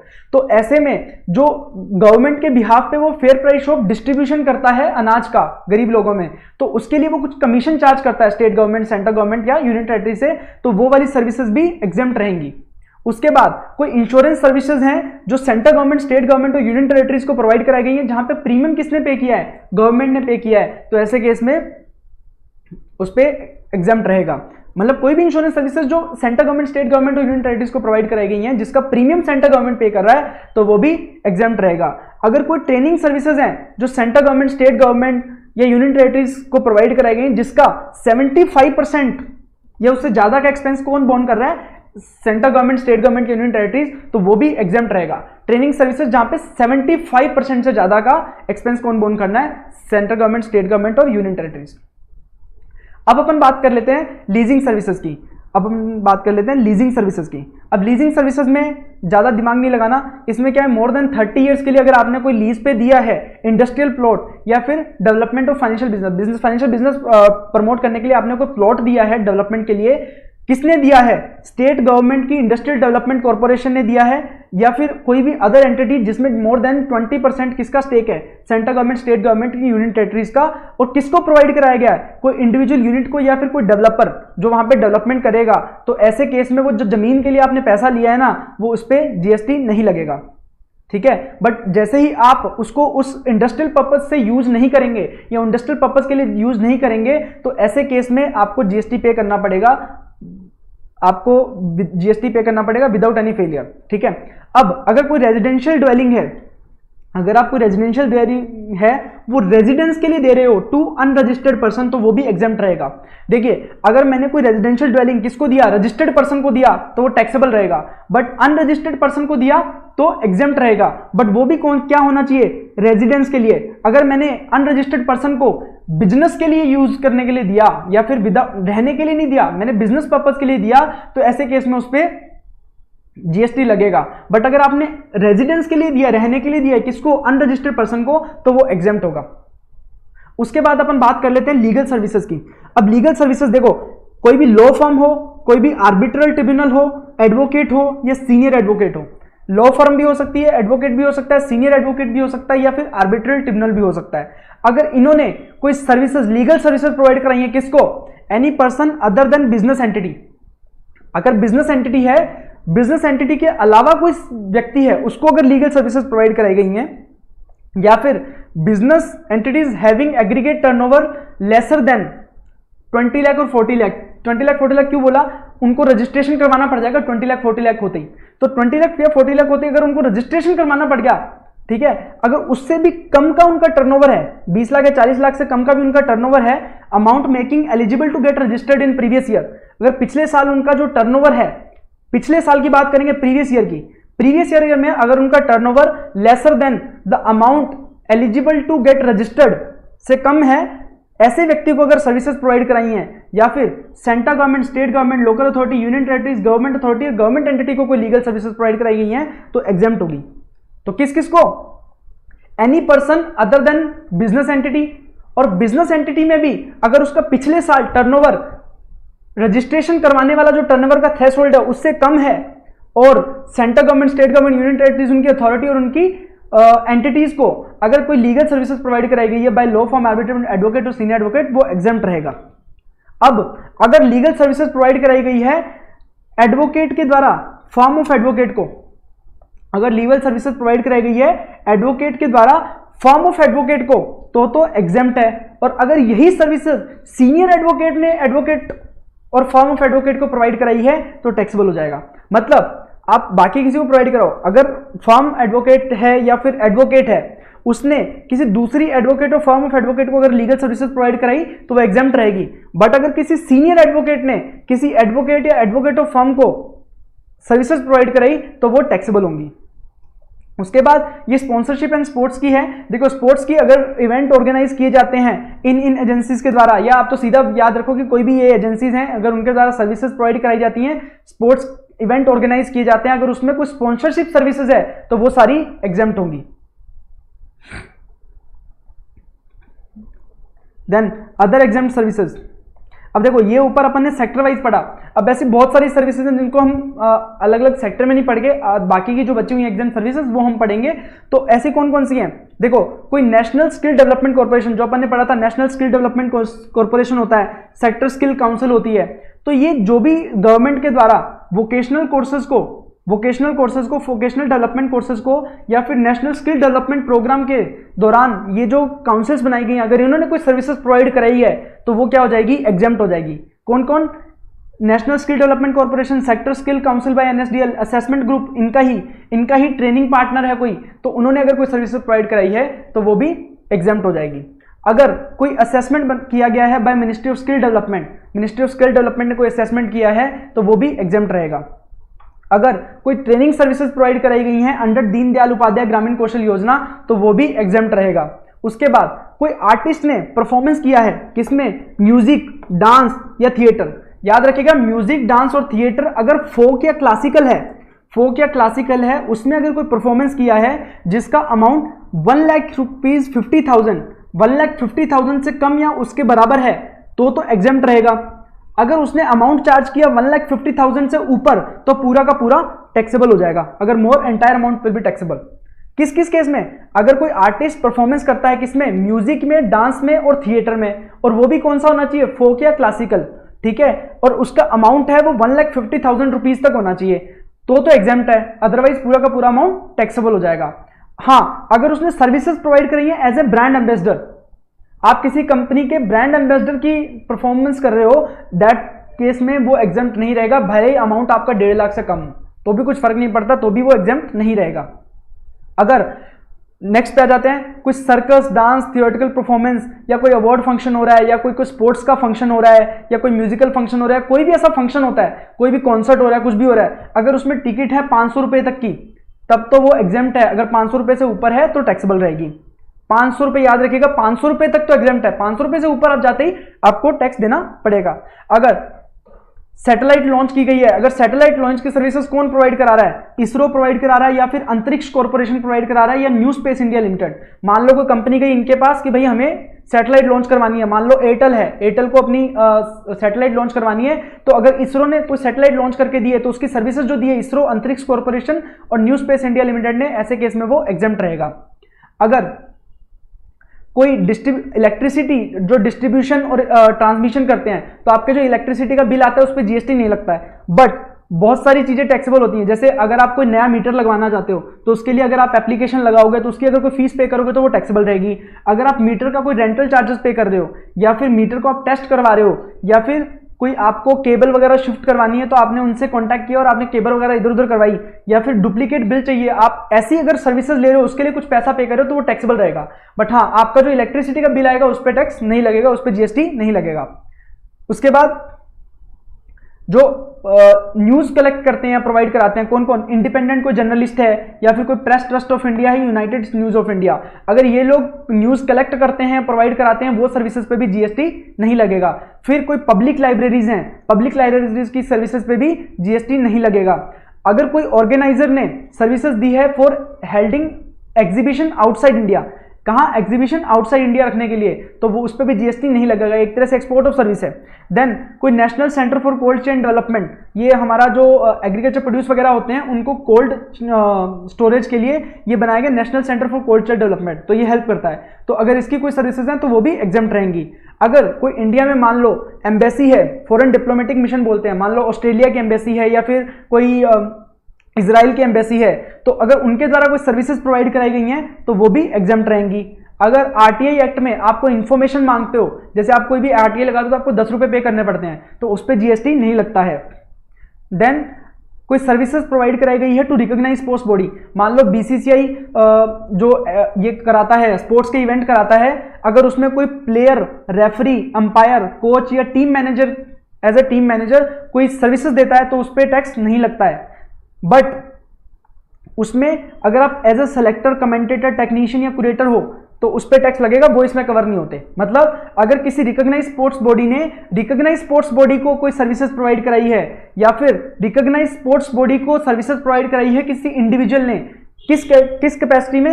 As a player, as a referee, as a coach, as a umpire, as a team manager, तभी वो एग्जेम्प्ट है। अगर उसके अलावा अदर कैपेसिटी में कोई सर्विसेज प्रोवाइड कराई है, जैसे आजकल डाटा एनालिटिक्स के लिए बंदे रखते हैं कि भाई डाटा एनालिसिस करने के लिए है, या कोई सेलेक्टर है या कमेंटेटर है या कोई कमेटी है, तो उनकी सर्विसेज टैक्सेबल रहेगी, उनकी एग्जेम्प्ट नहीं रहेगी।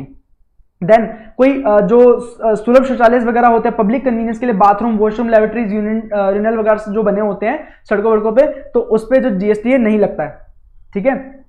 अगर कोई अनइनकॉर्पोरेटेड बॉडी है, ठीक है, ये नॉन प्रॉफिट ऑर्गेनाइजेशन है, जिन्होंने वो जो बॉडी बनाया है ना, वो किसके लिए? एज ए ट्रेड यूनियन, ठीक है, कोई ट्रेड यूनियन बना दी है या कोई भी ऐसा अनइनकॉर्पोरेटेड बॉडी बना दिया है जो आपस में थोड़ा थोड़ा पैसा कलेक्ट करते हैं, ठीक है, और किसी एक पर्पज के लिए वो काम करते हैं, तो अगर वो ट्रेड यूनियन है तो ऐसे केस में वो एग्जेम्प्ट रहेगा। ठीक है। अगर ऐसे मान लो रेजिडेंशियल वेलफेयर सोसाइटीज होती हैं, अब देखा होगा आपने बड़े शहरों में कि मान लो पूरा बिल्डिंग है तो पूरे बिल्डिंग के एक रेजिडेंशियल वेलफेयर एसोसिएशन होती है या फिर रेजिडेंशियल सोसाइटी होती है, तो वो सोसाइटी भी आपसे क्या है, मंथली मेंटेनेंस का पैसा चार्ज करती है। तो जो मंथली मेंटेनेंस का पैसा चार्ज किया जा रहा है, क्या उस पर जीएसटी लगेगा?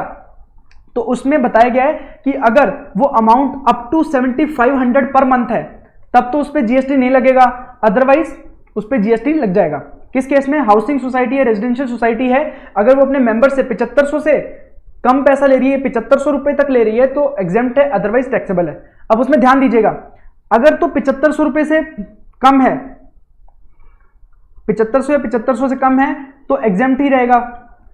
अब अगर मान लो उससे 7500 रुपए से ज्यादा तो कलेक्ट किया जा रहा है, मान लो आपसे 9000 रुपए कलेक्ट किया जा रहा है पर मेंबर, 9000 रुपए पर मेंबर कलेक्ट किया जा रहा है, और कितने मेंबर है? मान लो 100 मेंबर है, तो कितना पैसा हुआ? 9 लाख रुपए।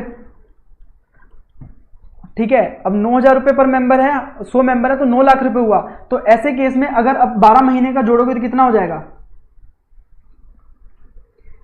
1 करोड़ 8 लाख। तो आपका 20 लाख से ऊपर चला गया, तो उस रेजिडेंशियल वेलफेयर एसोसिएशन का जो टर्नओवर है वो 20 लाख से ऊपर चला गया, तो उनको रजिस्ट्रेशन लेना पड़ेगा। अब यही मान लो यहां पे मेंबर 10 ही होते, मान लो 10 ही फ्लैट हैं, तो यहां पे कितना हुआ? मंथली 90,000, और अगर 12 महीने का भी देखो तो 10 लाख 80,000 रुपए। अब 10 लाख 80,000 रुपए ही पूरे साल का उनका टर्नओवर है, तो ऐसे केस में वो रेजिडेंट वेलफेयर एसोसिएशन रजिस्ट्रेशन के लिए ही लायबल नहीं है। अब मान लो अगर वो रजिस्ट्रेशन के लिए ही लायबल नहीं है तो उसको टैक्स तो पे करने की जरूरत नहीं है, फिर चाहे 7500 से ज्यादा का कंट्रीब्यूशन क्यों ना हो। इवन उसका टर्नओवर अगर 20 लाख से कम है तो 7500 से ज्यादा का भी कंट्रीब्यूशन होगा तो भी एग्जेम्प्ट रहेगा, क्योंकि उसको रजिस्ट्रेशन ही करवाने की जरूरत नहीं है। ठीक है, ध्यान रखिएगा। तो 7500 से अगर कम कंट्रीब्यूशन है पर मंथ तो टैक्स वैसे ही नहीं लगेगा, और अगर 7500 से ज्यादा भी है तो उनका अगर एनुअल टर्नओवर 20 लाख या 10 लाख जो भी स्पेशल कैटेगरी स्टेट में होता है उससे कम है तो टैक्स नहीं लगेगा, क्योंकि उनको रजिस्ट्रेशन ही नहीं करवाना है। और अगर 20 लाख से ज्यादा जाता है तो उस पर टैक्स लगेगा अगर 7500 से ज्यादा का कंट्रीब्यूशन है। अब जो ये 7500 रुपए में कौन कौन सा अमाउंट काउंट किया जाएगा, तो 7500 में बोल दिया कि जो अमाउंट पे किया जाता है फॉर स्टैच्यूटरी ड्यूज, जैसे प्रॉपर्टी टैक्स हो गया, वाटर टैक्स हो गया, नॉन एग्रीकल्चर टैक्स हो गया, इलेक्ट्रिसिटी चार्जेस हो गए, ये सारे जो चार्जेस कलेक्ट किए जाते हैं ना, ये तो प्योरली मतलब जितना पैसा आपसे आपका आया है उतना ही पैसा देना है, मतलब एज ए प्योर एजेंट के रूप में कलेक्ट किए जाते हैं। तो जो स्टैच्यूटरी ड्यूज वाले पैसे हैं जैसे property tax, water tax, non agriculture, electricity tax, इनको इसमें इंक्लूड नहीं किया जाएगा 7500 में।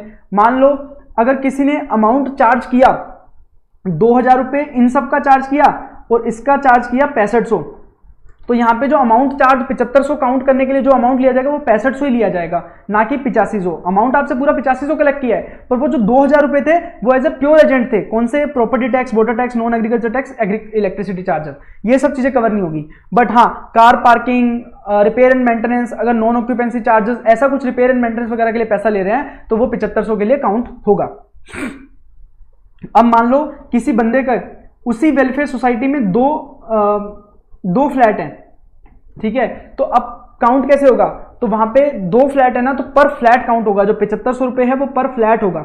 अगर मेंबर एक से ज्यादा फ्लैट रखा है तो 7500 रुपए पर फ्लैट काउंट होगा, ठीक है। और अदर देन दैट भी अगर कोई अनइनकॉर्पोरेटेड बॉडी है ना, अगर वो कोई एक्टिविटीज कर रही है, कौन सी? Welfare of industrial agriculture labour farmer के लिए, लेबर फार्मर एग्रीकल्चर और इंडस्ट्रियल पर्पस के लिए कुछ वेलफेयर का कुछ प्रोग्राम चलाने के लिए ये बॉडी बनाई गई है, या फिर प्रमोट करने के लिए trade, commerce, industry, agriculture, art, science, sports, education वगैरह, तो उसके बदले में अगर वो कंट्रीब्यूशन ले रहे हैं 1000 तक का, अगर 1000 पर मंथ पर मेंबर अगर कंट्रीब्यूशन है तो कोई दिक्कत वाली बात नहीं है, एग्जेम्प्ट रहेगा। बट अगर 1000 रुपए से ज्यादा का कंट्रीब्यूशन हुआ तो क्या हो जाएगा? टैक्सेबल हो जाएगा। तो ये वाली तो हमने सारी सर्विसेज पढ़ी जो कि सीजीएसटी और एसजीएसटी और आईजीएसटी सब में एग्जेम्प्ट थी। अब हम ऐसी ट्रांजैक्शंस की बात करेंगे जो सिर्फ आईजीएसटी में एग्जेम्प्ट है।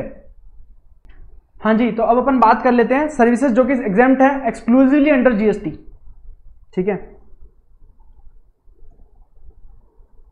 तो इसमें कौन कौन सी हैं? अगर सर्विसेज प्रोवाइड कराई है bye service provider located in non taxable territory, अगर कोई इंडिया से बाहर का सर्विस प्रोवाइडर है, अगर उसने कोई सर्विसेज प्रोवाइड कराई है, किसको? ठीक है, किसको? Central government, state government, local authority, union territories और गवर्नमेंट अथॉरिटी, या फिर किसी इंडिविजुअल को। अगर कोई सर्विसेज प्रोवाइड कराई हैं, कोई पर्सन था जो कि located in non taxable territories, या फिर किसी एंटिटी रजिस्टर्ड अंडर 12A12AB मतलब ट्रस्ट को अगर सर्विसेज प्रोवाइड कराई हैं, या फिर कोई person located in non taxable territory, बाहर वाले बंदे ने बाहर वाले बंदे को सर्विसेज प्रोवाइड करा दी, भैया एग्जाम्प्ट है। बाहर वाले बंदे ने अगर कोई सर्विसेज प्रोवाइड कराई यहाँ पे गवर्नमेंट को या फिर इंडिविजुअल को या फिर किसी ट्रस्ट को, तो वो भी एग्जाम्प्ट है। और अगर बाहर वाले बंदे ने सर्विसेज प्रोवाइड कराई किसको, ऐसे कॉलेजेस और यूनिवर्सिटीज को फॉर ऑनलाइन एजुकेशन जर्नल्स और पीरियोडिकल टू एजुकेशनल इंस्टीट्यूशन, तो वो भी एग्जाम्प्ट है। हाउएवर अगर कोई OIDR सर्विसेज प्रोवाइड कराई गई है, मतलब online information data access and travel services अगर कोई प्रोवाइड कराई गई है बाय द पर्सन जो कि आउटसाइड इंडिया है, तो ऐसे केस में भले ही वो central government, state government, individual को प्रोवाइड कराई गई हो, चाहे ट्रस्ट को प्रोवाइड कराई गई हो, वो भी टैक्सेबल हो जाएगी, वो भी टैक्सेबल हो जाएगी। बट OIDR के सर्विसेज के अलावा कोई अगर सर्विसेज है तो वो टैक्सेबल नहीं होगी अगर बाहर वाले बंदे ने किसी government, individual, entity registered 12A12AB को प्रोवाइड कराई है। हाँ, एक transportation of goods by vessel from place outside India to custom clearance in India, अगर बाहर से कोई गुड्स लेके आ रहे हो इंडिया में, ठीक है, तो ऐसी services transport of goods by vessel, किससे, वेसल से, ना कि एयरक्राफ्ट से। हमने ऊपर वाली एग्जाम्पशन में पढ़ा था कि एयरक्राफ्ट से अगर बाहर से गुड्स लेके आ रहे हो इंडिया में तो वो एग्जाम्प्ट है, बट अगर वेसल से लेके आ रहे हो बाहर से यहां तक, तो उसके लिए भले ही वो सर्विसेज बाहर वाले बंदे ने प्रोवाइड कराई है, ऐसे केस में वो टैक्सेबल रहेगी हमेशा। तो दो एक्सेप्शंस को छोड़ के अगर बाहर वाले बंदे ने central government, state government, government authority, individual या फिर ट्रस्ट को सर्विसेज प्रोवाइड कराई है तो वो एग्जाम्प्ट है, या फिर बाहर वाले बंदे को सर्विसेज प्रोवाइड करा दी वो भी एग्जाम्प्ट है, या फिर यहां वाले कॉलेज या फिर यूनिवर्सिटीज को प्रोवाइड करा दी ऑनलाइन एजुकेशन जनरल, तो वो भी एग्जाम्प्ट रहेगी। उसके बाद अगर कोई टूर ऑपरेटर है, उसने सर्विसेज प्रोवाइड कराई है फॉरेन टूरिस्ट को सर्विस प्रोवाइड कराई है in relation to tour conducted wholly outside India, जो पूरा का पूरा जो टूर के लिए सर्विसेज प्रोवाइड कराई ना, वो सारा का सारा जो टूर है वो आउटसाइड इंडिया कंडक्ट किया, मतलब वो ऑस्ट्रेलिया घूम के आया, इंडिया में नहीं आए वो फॉरेन टूरिस्टर, तो ऐसे केस में वो पूरी की पूरी सर्विस क्या हो जाएगी, एग्जाम्प्ट हो जाएगी। भले वो टूर ऑपरेटर इंडिया का था, उसने सर्विसेज किसको प्रोवाइड कराई है, बाहर वाले किसी फॉरेन टूरिस्ट को, और उसने इंडिया में टूर कंडक्ट नहीं किया, तो ऐसे केस में वो सर्विसेज क्या हो जाएगी, एग्जाम्प्ट। अब अगर वो टूरिस्टर था, वो इंडिया में भी आया और बाहर भी घूम के आया, उसने जो टूर का प्लान किया उसमें इंडिया भी था और आउट ऑफ इंडिया भी था, ऐसे केस में हम क्या देखेंगे, जितना टूर इंडिया में परफॉर्म हुआ ना, तो उतने को हम टैक्सेबल कर देंगे, ठीक है, to the extent of value of tour performed outside India, तो मतलब जितना टूर बाहर परफॉर्म हुआ वो एग्जाम्प्ट हो जाएगा। अब देखो कैसे कैलकुलेट करेंगे, मान लो टूर ऑपरेटर ने कितना पैसा चार्ज किया, मान लो 10 लाख रुपए चार्ज किया। अब उसने जो टूर बनाया उसमें इंडिया में कितने दिन का था, इंडिया में मान लो 4 दिन का टूर था, और श्रीलंका में मान लो 6 दिन का था, ठीक है। तो अब हम क्या करेंगे, इसमें एग्जेम्पशन कैसे कैलकुलेट की जाएगी, 10 लाख रुपए जो टोटल अमाउंट कैलकुलेट किया गया उसमें 6 दिन वो आउट ऑफ इंडिया था, टोटल 10 डेज में से, तो मतलब कितना अमाउंट हुआ, 6 लाख रुपए, और 50% ऑफ द वैल्यू चार्ज, कितना, वो वैल्यू 10 लाख रुपए थी, तो कितना हुआ, 5 लाख रुपए, विच एवर इज लोअर, तो लोअर क्या है, 5 लाख रुपए, तो 5 लाख रुपए एग्जाम्प्ट कर दिया जाएगा, 5 लाख रुपए टैक्सेबल कर दिया जाएगा। अब मान लो इंडिया में उसने 6 दिन बिताए होते और श्रीलंका में 4 दिन बिताए होते, तो एग्जाम्पशन कितना होता, 4/10 4 लाख, 10 लाख में से 4 दिन 4 लाख रुपए और 5 lakh, which ever is lower, तो लोअर क्या था, 4 लाख रुपए। तो मतलब हम एग्जाम्पशन अगर पार्शली इंडिया में टूर कंडक्ट हुआ है और बाहर हुआ है पार्शली, तो हम 50% से ज्यादा तो एग्जाम्पशन देंगे ही नहीं, और अगर उससे कम है तो हम प्रोपोर्शनेटली कैलकुलेट कर लेंगे कि भाई कितने दिन इंडिया में रहा, कितने दिन बाहर रहा। हाँ, अगर किसी दिन में 12 घंटे से ज्यादा रहा तो उसको पूरा दिन माना जाएगा, कैलकुलेट किया जाएगा, ठीक है। अगर कोई सर्विस प्रोवाइड कराता है इंटरमीडियरी, यहां का कोई एजेंट है, उसने कोई सर्विसेज प्रोवाइड कराई, सप्लायर और रेसिपिएंट दोनों बाहर के थे, तो मतलब यहां वाले इंटरमीडियरी ने एक डील करवाई, यहां वाले एजेंट ने एक डील करवाई बाहर के 2 बंदों को, मतलब इंडिया से बाहर के 2 बंदों की डील करवाई, उसके लिए उसने कुछ कमीशन चार्ज किया, तो ऐसे केस में वो टैक्सेबल नहीं होगा। पर उसको ये प्रूव करने के लिए कि ये जो डील है बाहर वाले बंदों में हुई है, उसके डॉक्यूमेंट्स रखने पड़ेंगे 5 साल तक, ठीक है। उसके बाद अगर 2 एस्टेब्लिशमेंट हैं, यहां की एस्टेब्लिशमेंट और आउटसाइड इंडिया, मान लो मेरा एक बिजनेस यहां है और एक मेरा यूएस में है, तो अगर मैंने सर्विसेज प्रोवाइड कराई मेरे यूएस वाले बिजनेस को, तो ऐसे केस में अगर प्लेस ऑफ सप्लाई यूएस में है, प्लेस ऑफ सप्लाई हम पढ़ेंगे आईजीएसटी चैप्टर में, प्लेस ऑफ सप्लाई चैप्टर में, तो वहां पे हम बताएंगे प्लेस ऑफ सप्लाई कैसे डिटरमाइन होता है। अगर मैंने कोई सर्विसेज प्रोवाइड कराई यूएस वाले मेरी एस्टेब्लिशमेंट को और उसमें प्लेस ऑफ सप्लाई भी आउटसाइड इंडिया, तो ऐसे केस में वो सर्विसेज भी क्या हो जाएंगी, एग्जेम्प्ट हो जाएंगी।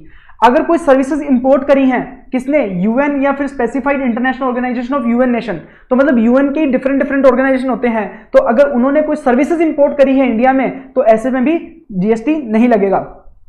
अगर कोई फॉरेन डिप्लोमेटिक मिशन है, जैसे ऑस्ट्रेलिया का कोई यहाँ पे एम्बेसी है या कुछ और है, काउंसलर पोस्ट है, तो ऐसे उनके द्वारा भी अगर कोई इंपोर्ट ऑफ सर्विस किया जाता है तो वो भी क्या हो जाएगा, एग्जेम्प्ट हो जाएगा। अब वो एग्जेम्प्ट किन शर्तों पे होगा, उनको परमिशन लेनी पड़ेगी मिनिस्ट्री ऑफ एक्सटर्नल अफेयर से। मिनिस्ट्री ऑफ एक्सटर्नल अफेयर क्या करेगा, एक एग्जेम्पशन सर्टिफिकेट इशू करेगा, वो एग्जेम्पशन सर्टिफिकेट के बेसिस पे इन पे जीएसटी नहीं लगेगा। बट वो जो सर्विसेज हैं वो ऑफिशियल पर्पस के लिए भी इंपोर्ट की जा सकती हैं और उनके खुद के लिए, उनकी फैमिली के लिए भी इंपोर्ट की जा सकती हैं। मान लो कोई फॉरेन डिप्लोमेटिक मिशन है, यहाँ पे ऑस्ट्रेलिया की एम्बेसी है, वहां पे कोई एक डिप्लोमेट है ऑस्ट्रेलिया का, अगर उसने कोई सर्विसेज अपनी फैमिली के लिए भी इंपोर्ट करी है ना, तो वो भी क्या हो जाएगा, एग्जेम्प्ट हो जाएगा, अगर ये सर्टिफिकेट प्रोवाइड कराया गया मिनिस्ट्री ऑफ एक्सटर्नल अफेयर्स के द्वारा। अगर सर्टिफिकेट अगर विड्रॉ किया जाएगा मिनिस्ट्री ऑफ एक्सटर्नल अफेयर्स के द्वारा तो वो कम्युनिकेट किया जाएगा उस बंदे को। ठीक है, तो ये तो हो गई आईजीएसटी की स्पेसिफिक एग्जेम्पशन। तो इसके अलावा भी थोड़ी अदर एग्जेम्पशन है जो हम पढ़ लेते हैं कि देखो, अगर कोई सर्विसेज इंपोर्ट की गई हैं by unit developer in SEZ तो उस पर जीएसटी नहीं लगेगा। मतलब अगर एसईजेड का कोई यूनिट है या फिर डेवलपर है, अगर उसने कोई सर्विसेज इंपोर्ट करी हैं तो उस पर भी जीएसटी नहीं लगेगा। अगर हमने एक सर्कुलर पढ़ा था प्रॉफिट पेट्रोलियम का, कॉस्ट एंड प्रॉफिट पेट्रोलियम, तो प्रॉफिट पेट्रोलियम में से जो शेयर सेंट्रल गवर्नमेंट के हिस्से में जाएगा उस पर भी जीएसटी नहीं लगेगा। अगर कोई सर्विसेज प्रोवाइड कराई गई हैं बाय एशियन डेवलपमेंट बैंक या इंटरनेशनल फाइनेंस कॉर्पोरेशन तो उस पर भी जीएसटी नहीं लगेगा। तो ये तो हमारा हो गया एग्जेम्पशन का चैप्टर। अब इसके रिलेटेड आप क्वेश्चन भी करके देख सकते हैं, और ये जो एग्जेम्पशन है ना, बाकी चैप्टर्स के भी क्वेश्चंस में जगह जगह पे काम आएंगी। तो अपने को ये जो एग्जेम्पशन है बाय हार्ट पॉसिबल नहीं है क्योंकि बहुत बड़ा है, तो इसमें हमको उसको रीड करना है और ध्यान रखना है कि जहां पे भी हमें कुछ ऐसा पॉइंट दिखे कि हमें क्लिक हो जाना चाहिए कि यार ये एग्जेम्पशन, ये एग्जेम्प्ट है या नहीं है, तो अपने को प्रॉपरली इसको रीड करना पड़ेगा 2-3 बार के लिए।